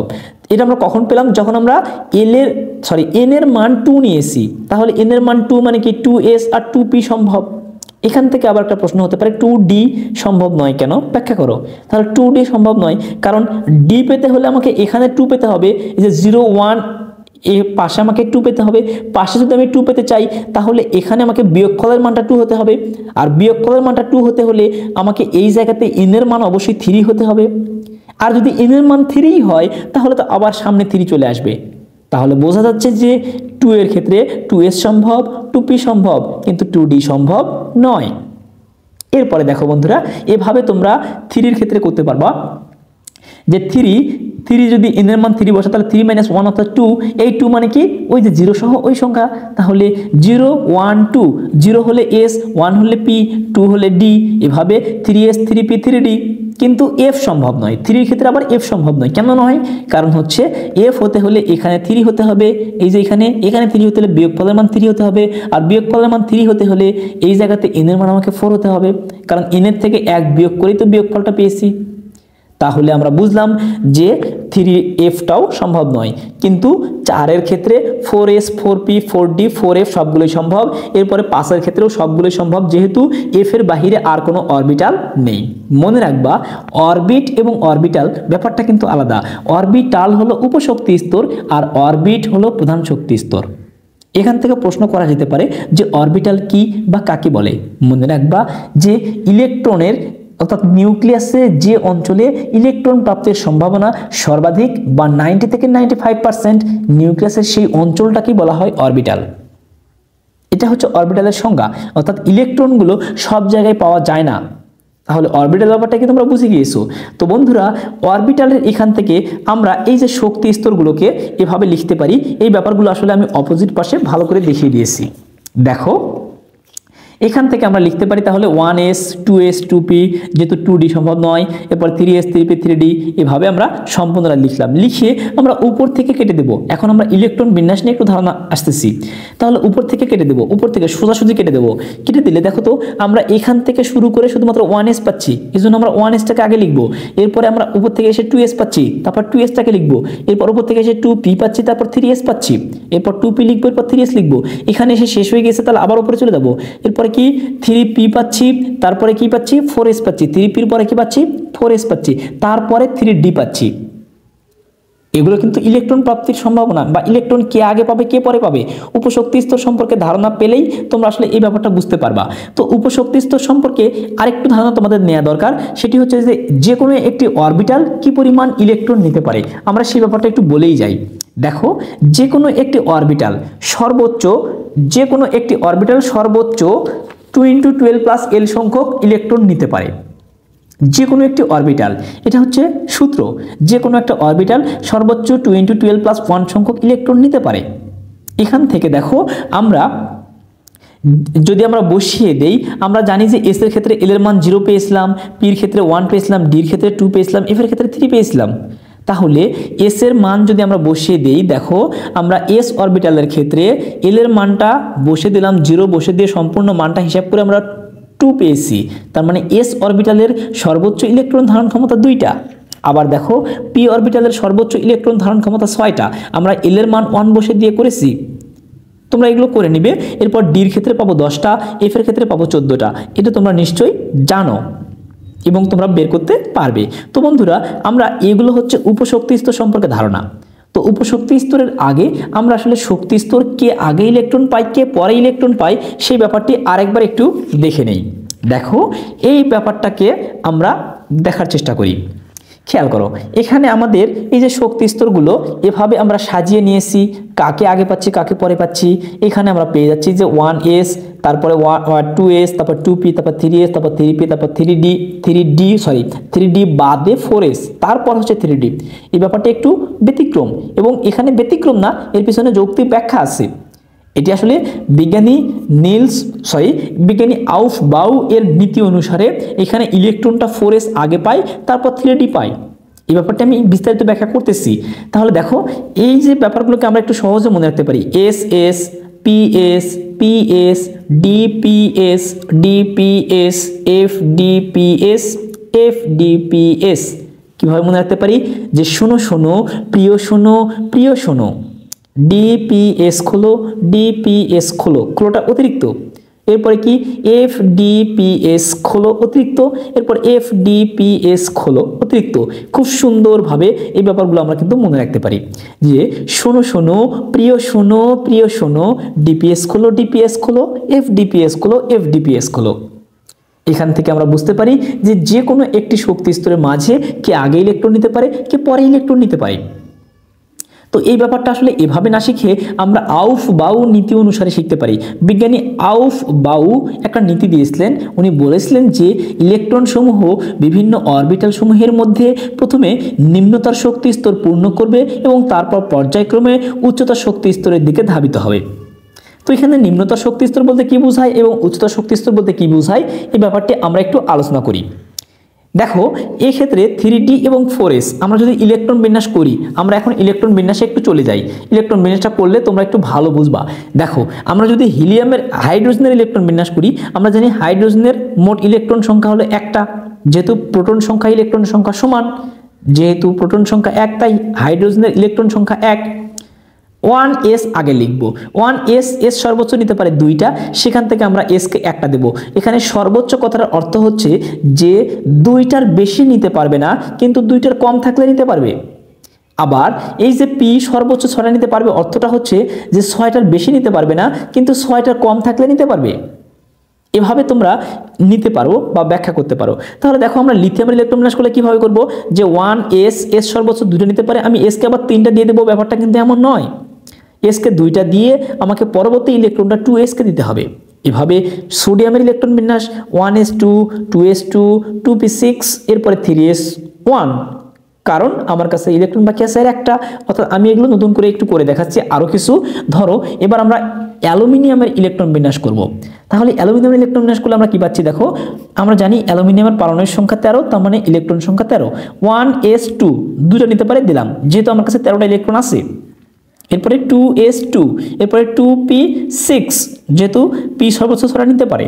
এরপরে কি দেবো আমরা, 2 ক্ষমতা শেষ, কারণ 2d হতে পারে না। এরপর আমরা যাবো হচ্ছে 3s, এস সর্বোচ্চ নিতে পারে 2টা, আমি 2টা দিয়ে দেব, কারণ আমার কাছে আরও একটা বাকি আছে। অলরেডি 12টা দেয়া হয়ে গেছে, আরও একটা বাকি আছে। তাহলে এবার আমরা কি করব, 3p-তে চলে যাব। p সর্বোচ্চ নিতে পারে 6টা, কিন্তু আমার কাছে বাকি আছে একটা, সেই একটা ইলেকট্রন আমি দিয়ে দিলাম। এভাবে যে কোনো মৌলের ইলেকট্রন বিন্যাস করতে পারবে। 18 পর্যন্ত কোনো ব্যতিক্রম নাই। মনে রাখবা 18-র পরে যখন আমরা 19তম মৌলটির পারমাণবিক সংখ্যা বিশিষ্ট মৌলটির ইলেকট্রন বিন্যাস করতে যাব, তখনই আমাদের একটু ঝামেলা শুরু হয়ে যাবে। মনে রাখবা 19তম পারমাণবিক সংখ্যা বিশিষ্ট মৌলটার নাম হচ্ছে কি, পটাশিয়াম। তাহলে পটাশিয়ামের ইলেকট্রন বিন্যাস যদি আমরা করতে চাই, কিভাবে করব, এই পর্যন্ত আমি দিয়ে গেলাম। দেখো আমি এটা তোমাদের এখন দেখিয়ে দিচ্ছি। পটাশিয়াম 19, 1s2, 2s2, এরপর 2p6, 3s2, 3p6, আমাদের 18টা ইলেকট্রন দেওয়া হয়ে গেছে। আমার কাছে আর একটা মাত্র ইলেকট্রন বাকি আছে।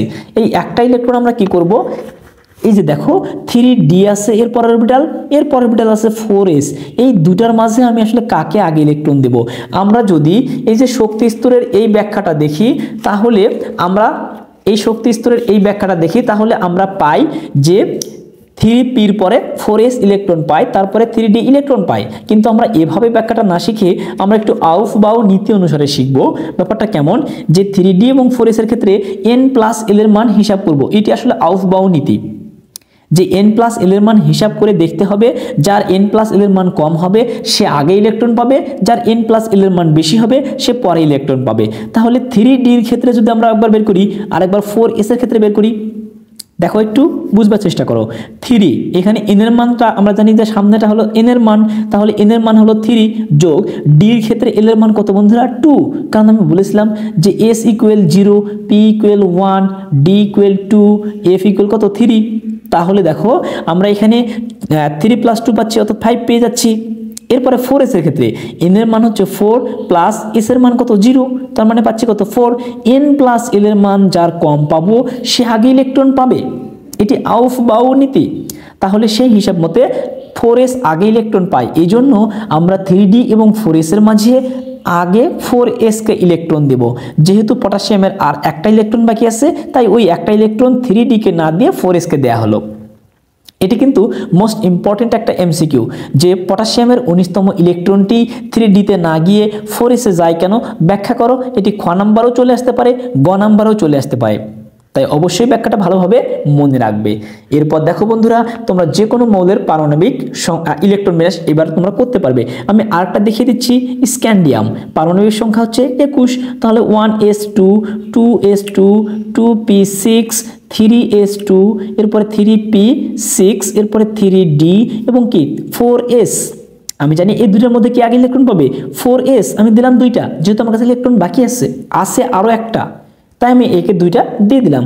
আমার কাছে আর একটা ইলেকট্রন আছে, সেই একটা ইলেকট্রন কি আমি 3d-কে দেব না, আমি তারপরে অবশ্যই একটু হিসাব করব পরবর্তী অরবিটালকে নিয়ে। মনে রাখবা 18-র পর থেকে যদি সব সময় n+l এর মান হিসাব করে তোমরা ইলেকট্রন বিন্যাস করো, তাহলে ইলেকট্রন বিন্যাস কখনোই ভুল হবে না ইনশাআল্লাহ। এখন যদি এর ক্ষেত্রে n+l এর মান বের করি, 5 পেয়ে গেছি, আর 4p-র ক্ষেত্রে তাহলে 4 + 1 অর্থাৎ 5 পেয়ে যাচ্ছি। দেখো এর ক্ষেত্রেও 5, এর ক্ষেত্রেও 5। তখন টেকনিকটা আমরা এভাবে একটু মনে রাখবো, যে ধরে নাও আমি গ্রামের মেম্বার বা এলাকার মেম্বার, আমার কাছে যদি সরকার থেকে 10 কেজি গম আসে, এখন নিয়ম হচ্ছে আমি একজনকে দিতে পারবো ওই 10 কেজি গম। তাহলে আমি কাকে আগে দেব, ব্যাপারটা হচ্ছে এরকম। ধরো আমার বাড়ির পাশে একজন প্রতিবেশী আছে, খুবই গরিব মানুষ, সে ওই 10 কেজি গমের হকদার। এখন ধরে নাও আমার 2-3টা গ্রাম পরে আরেকজন আছে গরিব মানুষ, সেও ওই 10 কেজি গমের হকদার। তাহলে তুমি একবার চিন্তা করে দেখো তো, তুমি আসলে কাকে আগে দিবে। তোমরা নিশ্চয়ই বলবে প্রতিবেশী যে তাকে, অর্থাৎ যে নিকটতম কাছাকাছি আমরা তাকে আগে দেব। সেম ব্যাপারটা এখানে ঘটতেছে, যে সমশক্তি সম্পন্ন, এখানে এরও n+l এর মান 5, এর ক্ষেত্রেও n+l এর মান 5। অর্থাৎ দুইজনই সমশক্তি সম্পন্ন হওয়া সত্ত্বেও নিউক্লিয়াস থেকে যে নিকটে তাকে আমরা আগে ইলেকট্রন দেব। এটা ধরে নিচ্ছি মেম্বারের বাড়ি, এখান থেকে নিউক্লিয়াস থেকে নিকটেকে 3D, এই জন্য আমরা 3Dকে আগে ইলেকট্রন দিব। যদি সমান শক্তি সম্পন্ন হয় তাহলে একটা ইলেকট্রন আছে, সেই একটা ইলেকট্রন আমরা 3Dকে দেব। এভাবেই প্রত্যেকটা মৌলের ইলেকট্রন বিন্যাস করা যেতে পারে। এখানে একটা ব্যতিক্রম হলো ক্রোমিয়াম এবং কপারের ইলেকট্রন বিন্যাস। আমি ইলেকট্রন বিন্যাসগুলো করছি না, আমি এখানে এর আগে করেছিলাম, আমি সেখান থেকে তোমাদেরকে দেখিয়ে দিচ্ছি। দেখো বন্ধুরা, আমরা ক্রোমিয়ামের যদি ইলেকট্রন বিন্যাস করি, আমরা এই যে 3Dতে এবং 4s কে যে ঝামেলা হয়ে যায়, আমরা জানি যে 4s দুটো ইলেকট্রন নিতে পারে। এখানে যদি আমি দুইটা দেই, আমার কাছে ইলেকট্রন থাকে আর 4টা, সেই 4টা ইলেকট্রন আমি 3Dকে দেব। মনে রাখবা ডি পি এই অরবিটালগুলো অর্ধপূর্ণ এবং পরিপূর্ণ অবস্থায় সবচেয়ে বেশি সুস্থিত। যে কোনো একটা অরবিটাল, শুধু ডি আর পি না, এস পি ডি এফ, যে কোনো একটি অরবিটাল অর্ধপূর্ণ এবং পরিপূর্ণ অবস্থায় সবচেয়ে বেশি সুস্থিত, এটা মনে রাখতে হবে। তো ডি অরবিটাল 4টা পাইলে অর্ধপূর্ণ হতে পারে না, কারণ তার অর্ধপূর্ণ হতে হলে 5টা লাগবে। আবার এস অরবিটাল, ছোট্ট একটা অরবিটাল, দুটো ইলেকট্রন নিয়ে বসে থাকে, তখন কি হয়, দুজনের মধ্যে একটা গন্ডগোল লেগে যায়, মারামারি লেগে যায়। আমরা মারামারিটা মীমাংসা করে দেওয়ার জন্য আমরা কি করি বন্ধুরা, যে এস কে একটা ইলেকট্রন কম করে দিয়ে একটা দেই এবং ওই একটা ইলেকট্রন বাড়িয়ে ডি কে 5টা দেই। অর্থাৎ এখানে দুইজনকেই শান্ত রাখার চেষ্টা করা, কারণ এস অর্ধপূর্ণ অবস্থায় হয়ে গেল এখন, তার মানে এস সুস্থিত, আবার ডিও এখন অর্ধপূর্ণ হয়ে গেল, তার মানে ডিও সুস্থিত। একটা অর্ধপূর্ণ এবং পরিপূর্ণ অবস্থায় একটা অরবিটাল সবচেয়ে বেশি সুস্থিত এই নিয়ম অনুসারে, অর্থাৎ এটাকে বলা হয় হাফ ফিল ফুলফিল রুলস। এটি হচ্ছে স্বাভাবিক নিয়মের ব্যতিক্রম। এটি একটা ব্যতিক্রম ইলেকট্রন বিন্যাস ক্রোমিয়াম। সেম ব্যতিক্রম ধর্মী ইলেকট্রন বিন্যাস হলো কপার। আমরা কপারের ক্ষেত্রে কি করব, আগে এই যে 4s 3D এবং 4s এর মধ্যে 4s আগে ইলেকট্রন পাই, দুটো যদি আমি দিয়ে দেই তাহলে আমার কাছে একটা ইলেকট্রন থাকে, 9টা ইলেকট্রন থাকে, সেই 9টা ইলেকট্রন ডি কে দিলে আবার গন্ডগোল লেগে যায়, কারণ ওই যে ডি অরবিটাল একটার জন্য পরিপূর্ণ হতে পারতেছে না, সেখানে এস ছোট্ট একটা অরবিটাল হয়ে দুটো ইলেকট্রন নিয়ে বসে আছে। তখন আমাদের টার্গেট কি, দুজনকে শান্ত করা। দুজনকে শান্ত করতে গিয়ে আমরা কি করতেছি, যে এস কে একটা করে কম করে দিয়ে এস কে একটা দিচ্ছি, সেই একটা ইলেকট্রন ডি কে বাড়িয়ে ডি কে 10টা দিচ্ছি। এই ব্যাপারটাই হচ্ছে স্বাভাবিক নিয়মের ব্যতিক্রম। এভাবে তোমাদের 1 থেকে 36 পর্যন্ত আর কোনো ব্যতিক্রম নাই, তবে 1 থেকে 50-এর মধ্যে 40-এর উপরে বেশ কিছু একেবারে ব্যতিক্রম আছে। সেগুলো বাদে এই যে ক্রোমিয়ামের মতো ইলেকট্রন বিন্যাস পাবা, একটা হচ্ছে মলিবডেনাম 42 ইলেকট্রন বিন্যাস তোমরা নিশ্চয়ই করবা, অবশ্যই করবা, কমেন্টসে আমাকে জানিও। এরপরে কপারের মতো একটা ইলেকট্রন বিন্যাস আছে, সেটা হচ্ছে 47 সিলভার। এই ইলেকট্রন বিন্যাসটা তোমরা অবশ্যই করবা এবং আমাকে কমেন্টসে জানাবা। তো বন্ধুরা, ইলেকট্রন বিন্যাসটা আমরা নিশ্চয়ই বুঝে গিয়েছি। এরপরে দেখো, পরবর্তী টপিকটার নাম হচ্ছে আইসোটোপ। তো আইসোটোপ ব্যাপারটা আসলে কি মনে রাখবা, আইসোটোপ হচ্ছে, আইসোটোপ বানান করতে গিয়ে আমাদের সর্বশেষ বর্ণটা যেহেতু আমরা প পাচ্ছি, তাহলে এখান থেকে আমাদের একটা তথ্য বুঝে নিতে হবে যে আইসোটোপ মানে হচ্ছে প্রোটন সংখ্যা সমান। অর্থাৎ যে সকল পরমাণুর প্রোটন সংখ্যা সমান বা একই, কিন্তু নিউট্রন সংখ্যা এবং ভর সংখ্যা আলাদা, তাদেরকে পরস্পরের আইসোটোপ বলা হয়। অর্থাৎ প্রোটন সংখ্যা সমান হবে কিন্তু নিউট্রন সংখ্যা এবং তোমার হচ্ছে ভর সংখ্যা আলাদা, তাদেরকে বলা হয় আইসোটোপ। ব্যাপারটা কেমন আমি একটু সরাসরি ব্যাখ্যা দিচ্ছি। দেখো, আমরা যদি কার্বন কার্বন কার্বন এই যে 3টা কার্বন পরমাণু নিলাম, এখান থেকে কার্বনের পারমাণবিক সংখ্যা 6 লিখলাম, কিন্তু পারমাণবিক ভর সংখ্যা কার্বনের কখনো 12 হতে পারে, কখনো 13 হতে পারে, কখনো 14 হতে পারে। তাহলে দেখো তো, পারমাণবিক ভর সংখ্যাগুলো 12 13 14 আলাদা, অর্থাৎ পারমাণবিক ভর সংখ্যা কিন্তু আলাদা। এবার দেখো, প্রোটন সংখ্যা কিন্তু সেম 6 6 6, কিন্তু নিউট্রন সংখ্যাও আলাদা হবে। দেখো, নিউট্রন সংখ্যা আসলে কিভাবে বের করতে হয়, ভর সংখ্যা থেকে প্রোটন সংখ্যা বাদ, তার মানে 12 - 6 করলে 6, অর্থাৎ এটা পাবো হচ্ছে 7, এটা পাবো হচ্ছে 8। তার মানে নিউট্রন সংখ্যা আলাদা, ভর সংখ্যা আলাদা, কিন্তু প্রোটন সংখ্যা সেম। এই ব্যাপারটাকে বলা হয় পরস্পরের আইসোটোপ। এই মৌলগুলোকে বলা হয় পরস্পরের আইসোটোপ। এরপর দেখো বন্ধুরা, আমরা আরও কিছু উদাহরণ দেই। এবার দেখো, অক্সিজেন অক্সিজেন অক্সিজেন, পারমাণবিক সংখ্যা 8, পারমাণবিক সংখ্যা 8 লিখলাম, কিন্তু ভর সংখ্যা কখনো 16 হতে পারে, কখনো 17 হতে পারে, কখনো 18 হতে পারে। এইগুলোকে পরস্পরের আইসোটোপ বলা হয়। দেখো, প্রোটন সংখ্যা সেম কিন্তু ভর সংখ্যা আলাদা। আবার নিউট্রন সংখ্যা বের করে দেখো, অর্থাৎ ভর সংখ্যা থেকে প্রোটন সংখ্যাটা বিয়োগ করে দেখো, আলাদা মান চলে আসবে। এগুলোকে বলা হয় পরস্পরের আইসোটোপ। এরপরে ধরো আমি লিখলাম হচ্ছে হাইড্রোজেন হাইড্রোজেন হাইড্রোজেন, পারমাণবিক সংখ্যা 1 1 1, কিন্তু পারমাণবিক ভর সংখ্যা কখনো 1 হতে পারে, কখনো 2 হতে পারে, কখনো 3 হতে পারে। শুধু 3টাই না, হাইড্রোজেনের আইসোটোপ আসলে 1 থেকে 7 পর্যন্ত সবগুলোই হতে পারে, তবে 3টা হলো বহুল ব্যবহৃত। এই 3টাকে হাইড্রোজেন 1কে বলা হয় প্রোটিয়াম, এটা এমসিকিউর জন্য মনে রাখবা। হাইড্রোজেন 2কে বলা হয় ডিউটেরিয়াম, হাইড্রোজেন 3কে বলা হয় টিট্রিয়াম। এই 3টা খুবই গুরুত্বপূর্ণ এমসিকিউ এর জন্য। তাহলে আইসোটোপ ব্যাপারটা কি তোমরা নিশ্চয়ই বুঝে গেছো। আরও কিছু আইসোটোপ আছে, যেমন আমি লিখতেছি হচ্ছে ক্লোরিন, ক্লোরিন 35 37, ক্লোরিন 35 ক্লোরিন 37, এই দুটো আইসোটোপ। এরপরে কপার 63 কপার 65, এই দুটো আইসোটোপ, অর্থাৎ কপার 63 কপার 65, এগুলো হচ্ছে পরস্পরের আইসোটোপ। এই আইসোটোপগুলি তোমাদের জন্য বেশি গুরুত্বপূর্ণ। এই আইসোটোপগুলো তোমরা যদি ভালোভাবে মনে রাখতে পারো, ইনশাআল্লাহ পরীক্ষাতে খুব সহজেই কমন পেয়ে যাবা। এরপর দেখো বন্ধুরা, আমাদের পরবর্তী টপিকটার নাম হচ্ছে আপেক্ষিক পারমাণবিক ভর। তো আপেক্ষিক পারমাণবিক ভর আমরা কিভাবে বের করব? তো আপেক্ষিক পারমাণবিক ভর বের করতে হলে আমাদের মৌলের একটি পরমাণুর ভর জানা থাকতে হবে। যদি মৌলের একটি পরমাণুর ভর জানা থাকে, তাহলে আমাদের আপেক্ষিক পারমাণবিক ভর ব্যাপারটা খুব সহজেই বের করতে পারবো।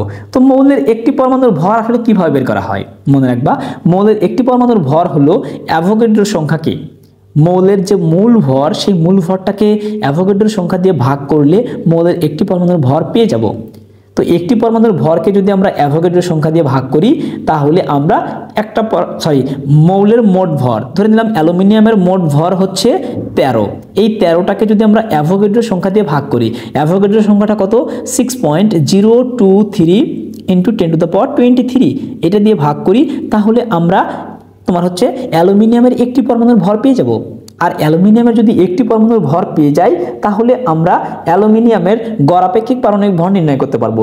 এটাকে ভাগ করলে আমরা আসলে মানটা পেয়ে যাব হচ্ছে 4.482 × 10⁻23 এত গ্রাম।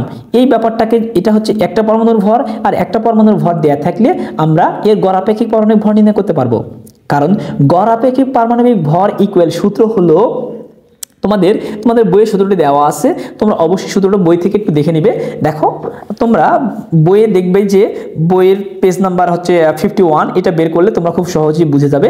এখানে একটা সূত্র দেওয়া আছে যে মৌলের গড় আপেক্ষিক পারমাণবিক ভর ইকুয়াল মৌলের একটি পরমাণুর ভর ভাগ একটি কার্বন 12 আইসোটোপের পারমাণবিক ভরের 1/12 অংশ। একটি কার্বন 12 আইসোটোপের পারমাণবিক ভরের 1/12 অংশ, এই কথাটাকে তোমরা মুখস্থ রেখে এই মানটাকে সরাসরি ব্যবহার করবা 1.66 × 10⁻24। তো এটা যদি 24, এই ব্যাপারটা মানটা আমরা সরাসরি মুখস্থ করব। এই মানটা আসলে সরাসরি কিভাবে চলে আসলো, এই ব্যাপারটা যদি তোমরা না বুঝে থাকো, তাহলে অবশ্যই এটা নিয়ে আসলে পূর্ববর্তীতে এর আগে আমার চ্যানেলে বিস্তারিত একটা আলোচনা করা আছে, সেই আলোচনাটা অবশ্যই দেখে নিবে। আমি সেটা লিংক এই ভিডিও ডেসক্রিপশন বক্সে দিয়ে রাখবো, সেখান থেকে অবশ্যই তোমরা দেখে নিবে, তাহলে এই ব্যাপারটা নিয়ে একদম বিস্তারিত আলোচনা বুঝে যাবে। আমি যেহেতু ভিডিও অনেক লং হয়ে যাচ্ছে, এদিকে অলরেডি 1 ঘন্টা পার হয়ে গেছে, তাই আমি চেষ্টা করতেছি একটু শর্টকাটে আলোচনা করতে, তবে যেগুলো আলোচনা না করলেই নয় সেগুলো অবশ্যই আলোচনা করছি।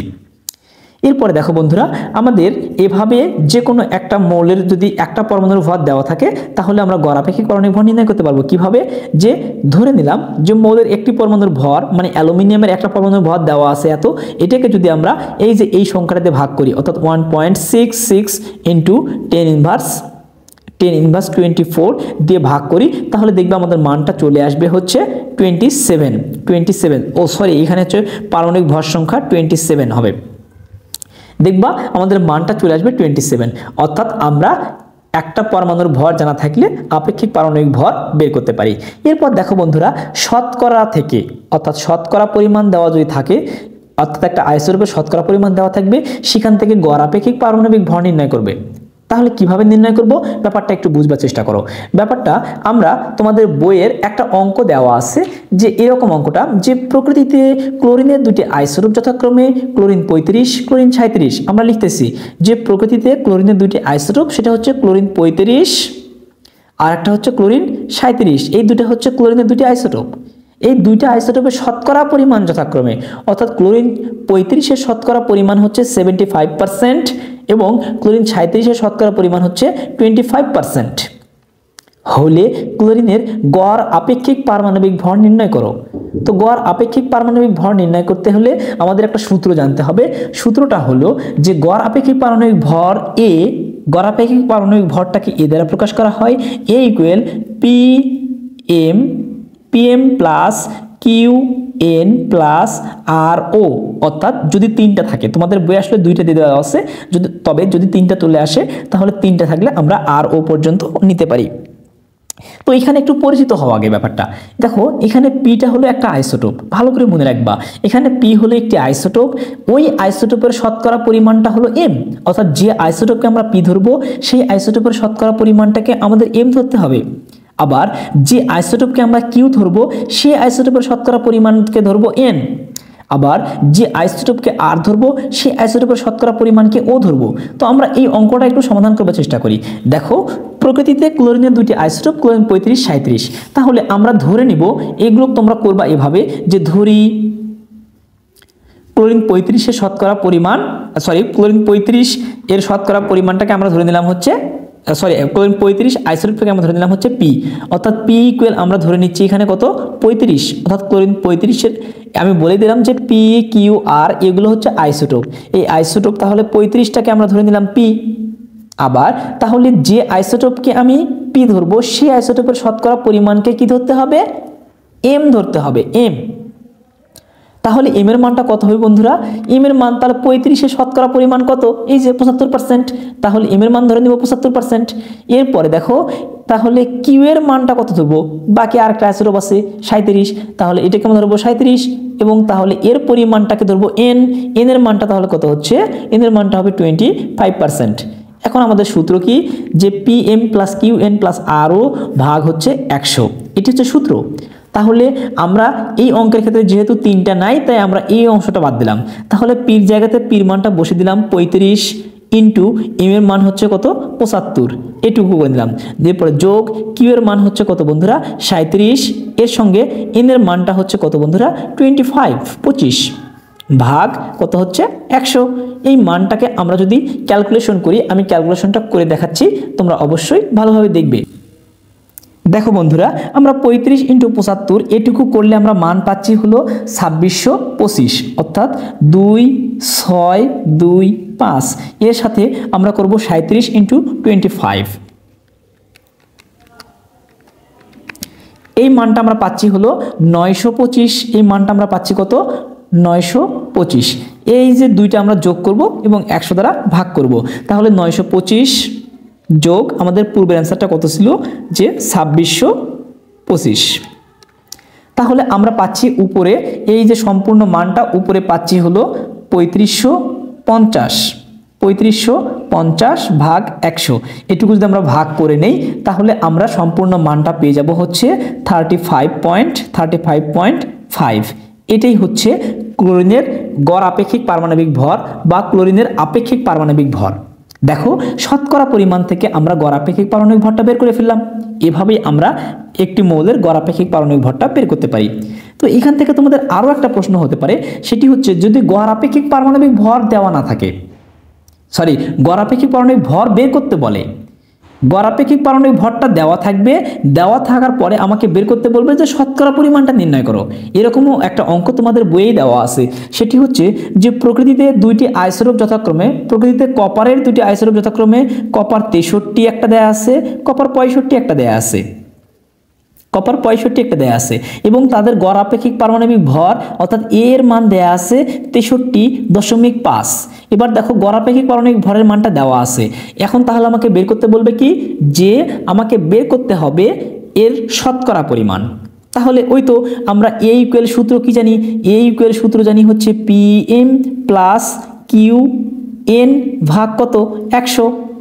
এক্ষেত্রে একটা জিনিস করে নিতে হবে, সেটি হচ্ছে যে ধরে নিচ্ছি যে কপার 63 যেহেতু একটা আইসোটোপ, তাহলে 63টাকে আমরা ধরবো হলো পি।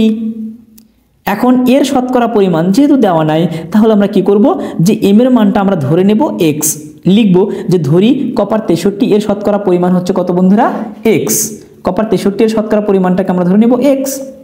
এরপরে দেখো আমাদের আরেকটা জিনিস করতে হবে যে কিউ এর মানটা হচ্ছে কত, তাহলে 65, এবং তাহলে 65 এর শতকরা পরিমাণ এন এর মানটা কত হবে 100 - x, কারণ তোমরা জানো যে শতকরা মানেই হচ্ছে 100, তাহলে একটা যদি x হয় আর একটা অবশ্যই 100 - x হবে। তাহলে আমরা করতে পারি যে কি পির মান ধরে নিচ্ছি 63, এম এর মান ধরে নিচ্ছি x, তাহলে কিউ এর মান ধরে নিচ্ছি 65, এন এর মান ধরে নিচ্ছি 100 - x, কারণ আমরা জানি দুটো যোগফল হতে হবে 100। এখন দেখো আমরা শুধুমাত্র মানগুলো এখানে বসিয়ে দেই।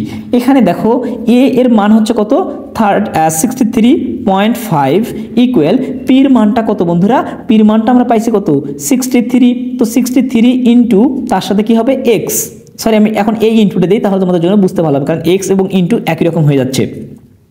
তাহলে 63 ইন্টু এক্স যোগ তার সঙ্গে কিউ এর মানটা কত, কিউ এর মানটা হচ্ছে কত 65 ইন্টু 100 - x ইন্টু 100 - x, এই অংশটা আলাদা।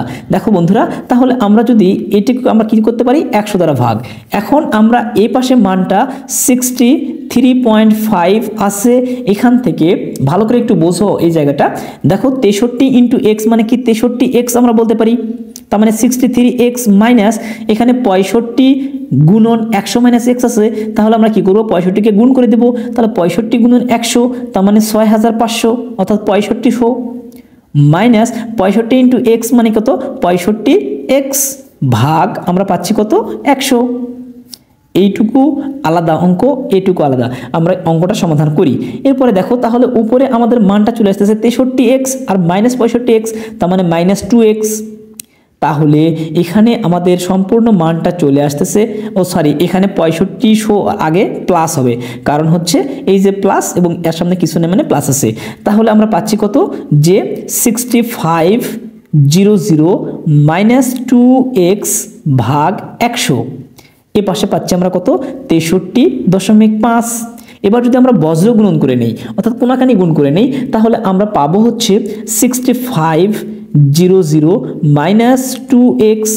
মাইনাস 2x ইকুয়াল তাহলে 63.5 ইন্টু 100 অর্থাৎ 63.5 গুণন 100 করলে আমরা পাবো হচ্ছে 6350। তাহলে এখান থেকে আমরা কি লিখতে পারি যে আমরা এখান থেকে করতে পারি যে মাইনাস 2x ইকুয়াল 6350 মাইনাস এই যে এই পাশে 6500, এই পাশে গেলে কি হয়ে যাবে বিয়োগ হয়ে যাবে, তার মানে 6500। এখন এই যে 6350 থেকে 6500 বাদ দিলে তাহলে আমরা পাবো কত বন্ধুরা -150, তো -150 এ পাশে পাচ্ছি কত -2x, উভয় পাশে মাইনাস ক্যান্সেল আউট করতে পারি। তাহলে আমরা x ইকুয়াল কি লিখতে পারি যে 150 ভাগ কত 2, কারণ এখানে 2টা x এর সঙ্গে গুণ আকারে আছে। তাহলে এই পাশে গিয়ে আমরা কি করতেছি যে এখানে এই যে 2টা এই পাশে গিয়ে ভাগ হয়ে যাচ্ছে, 2টা যদি ভাগ হয়ে যায় তাহলে আমরা পেয়ে যাচ্ছি কত 75, তাহলে x এর মান পাচ্ছি হচ্ছে 75%। x কোনটা ধরে নিয়েছিলাম কপার 63, তার মানে কপার 63 শতকরা পরিমাণ হচ্ছে 75%, আর কপার 65 তাহলে কত হবে 100 - x, তার মানে কি 100 - 75%, তাহলে আমরা পাবো কত এবার 25%। তাহলে দেখো আমরা কিন্তু শতকরা পরিমাণটা এবার বের করে ফেললাম, অর্থাৎ যদি আমাদের গড় আপেক্ষিক পারমাণবিক ভর দেওয়া থাকে তাহলে এভাবে আমরা শতকরা পরিমাণটা বের করতে পারবো। তো বন্ধুরা তোমরা শতকরা হার থেকে গড় আপেক্ষিক পারমাণবিক ভর নিশ্চয়ই বের করতে পারবে বা নির্ণয় করতে পারবে। এরপরে দেখো তোমাদের আর একটা মাত্র টপিক আছে, সেটি হচ্ছে আইসোটোপের ব্যবহার। তো বন্ধুরা আইসোটোপের ব্যবহারটা আসলে আমি আলাদাভাবে কি আলোচনা করব, এটি তোমাদের একটু ব্যাখ্যা অর্থাৎ তোমরা বই থেকে পড়ে নিলেই জানবে যে কোন আইসোটোপটা কোন ক্ষেত্রে ব্যবহার করা হয়, কোনটা চিকিৎসা ক্ষেত্রে, কোনটা কৃষি ক্ষেত্রে, কোনটা ক্যান্সার কোষ ধ্বংসতে, কোনটা কি, এই ব্যাপারগুলো তোমরা একটু তোমাদের বই থেকে পড়ে নিবে। তো এই টপিকটা তোমরা যদি বই থেকে পড়ে নিতে পারো ইনশাআল্লাহ তোমাদের এই অধ্যায় নিয়ে আর কোনো সমস্যা থাকার কথা না। তো বন্ধুরা এরপরও যদি তোমাদের কারোর কোনো প্রশ্ন থাকে অবশ্যই আমার কমেন্টস বক্স খোলা আছে তোমাদের জন্য, উন্মুক্ত, যে কোনো প্রশ্ন যে কোনো সময় তোমরা করতে পারো, আমি চেষ্টা করব সর্বোচ্চ পরিমাণ তোমাদেরকে সহযোগিতা করতে। তো বন্ধুরা ভিডিওটি তোমাদের কাছে কেমন লেগেছে সেটি অবশ্যই কমেন্টসে জানিও। যদি ভালো লেগে থাকে বন্ধুদের মাঝে বেশি বেশি শেয়ার করে দিও। পরবর্তী পর্ব দেখার আমন্ত্রণ রইল। ধন্যবাদ।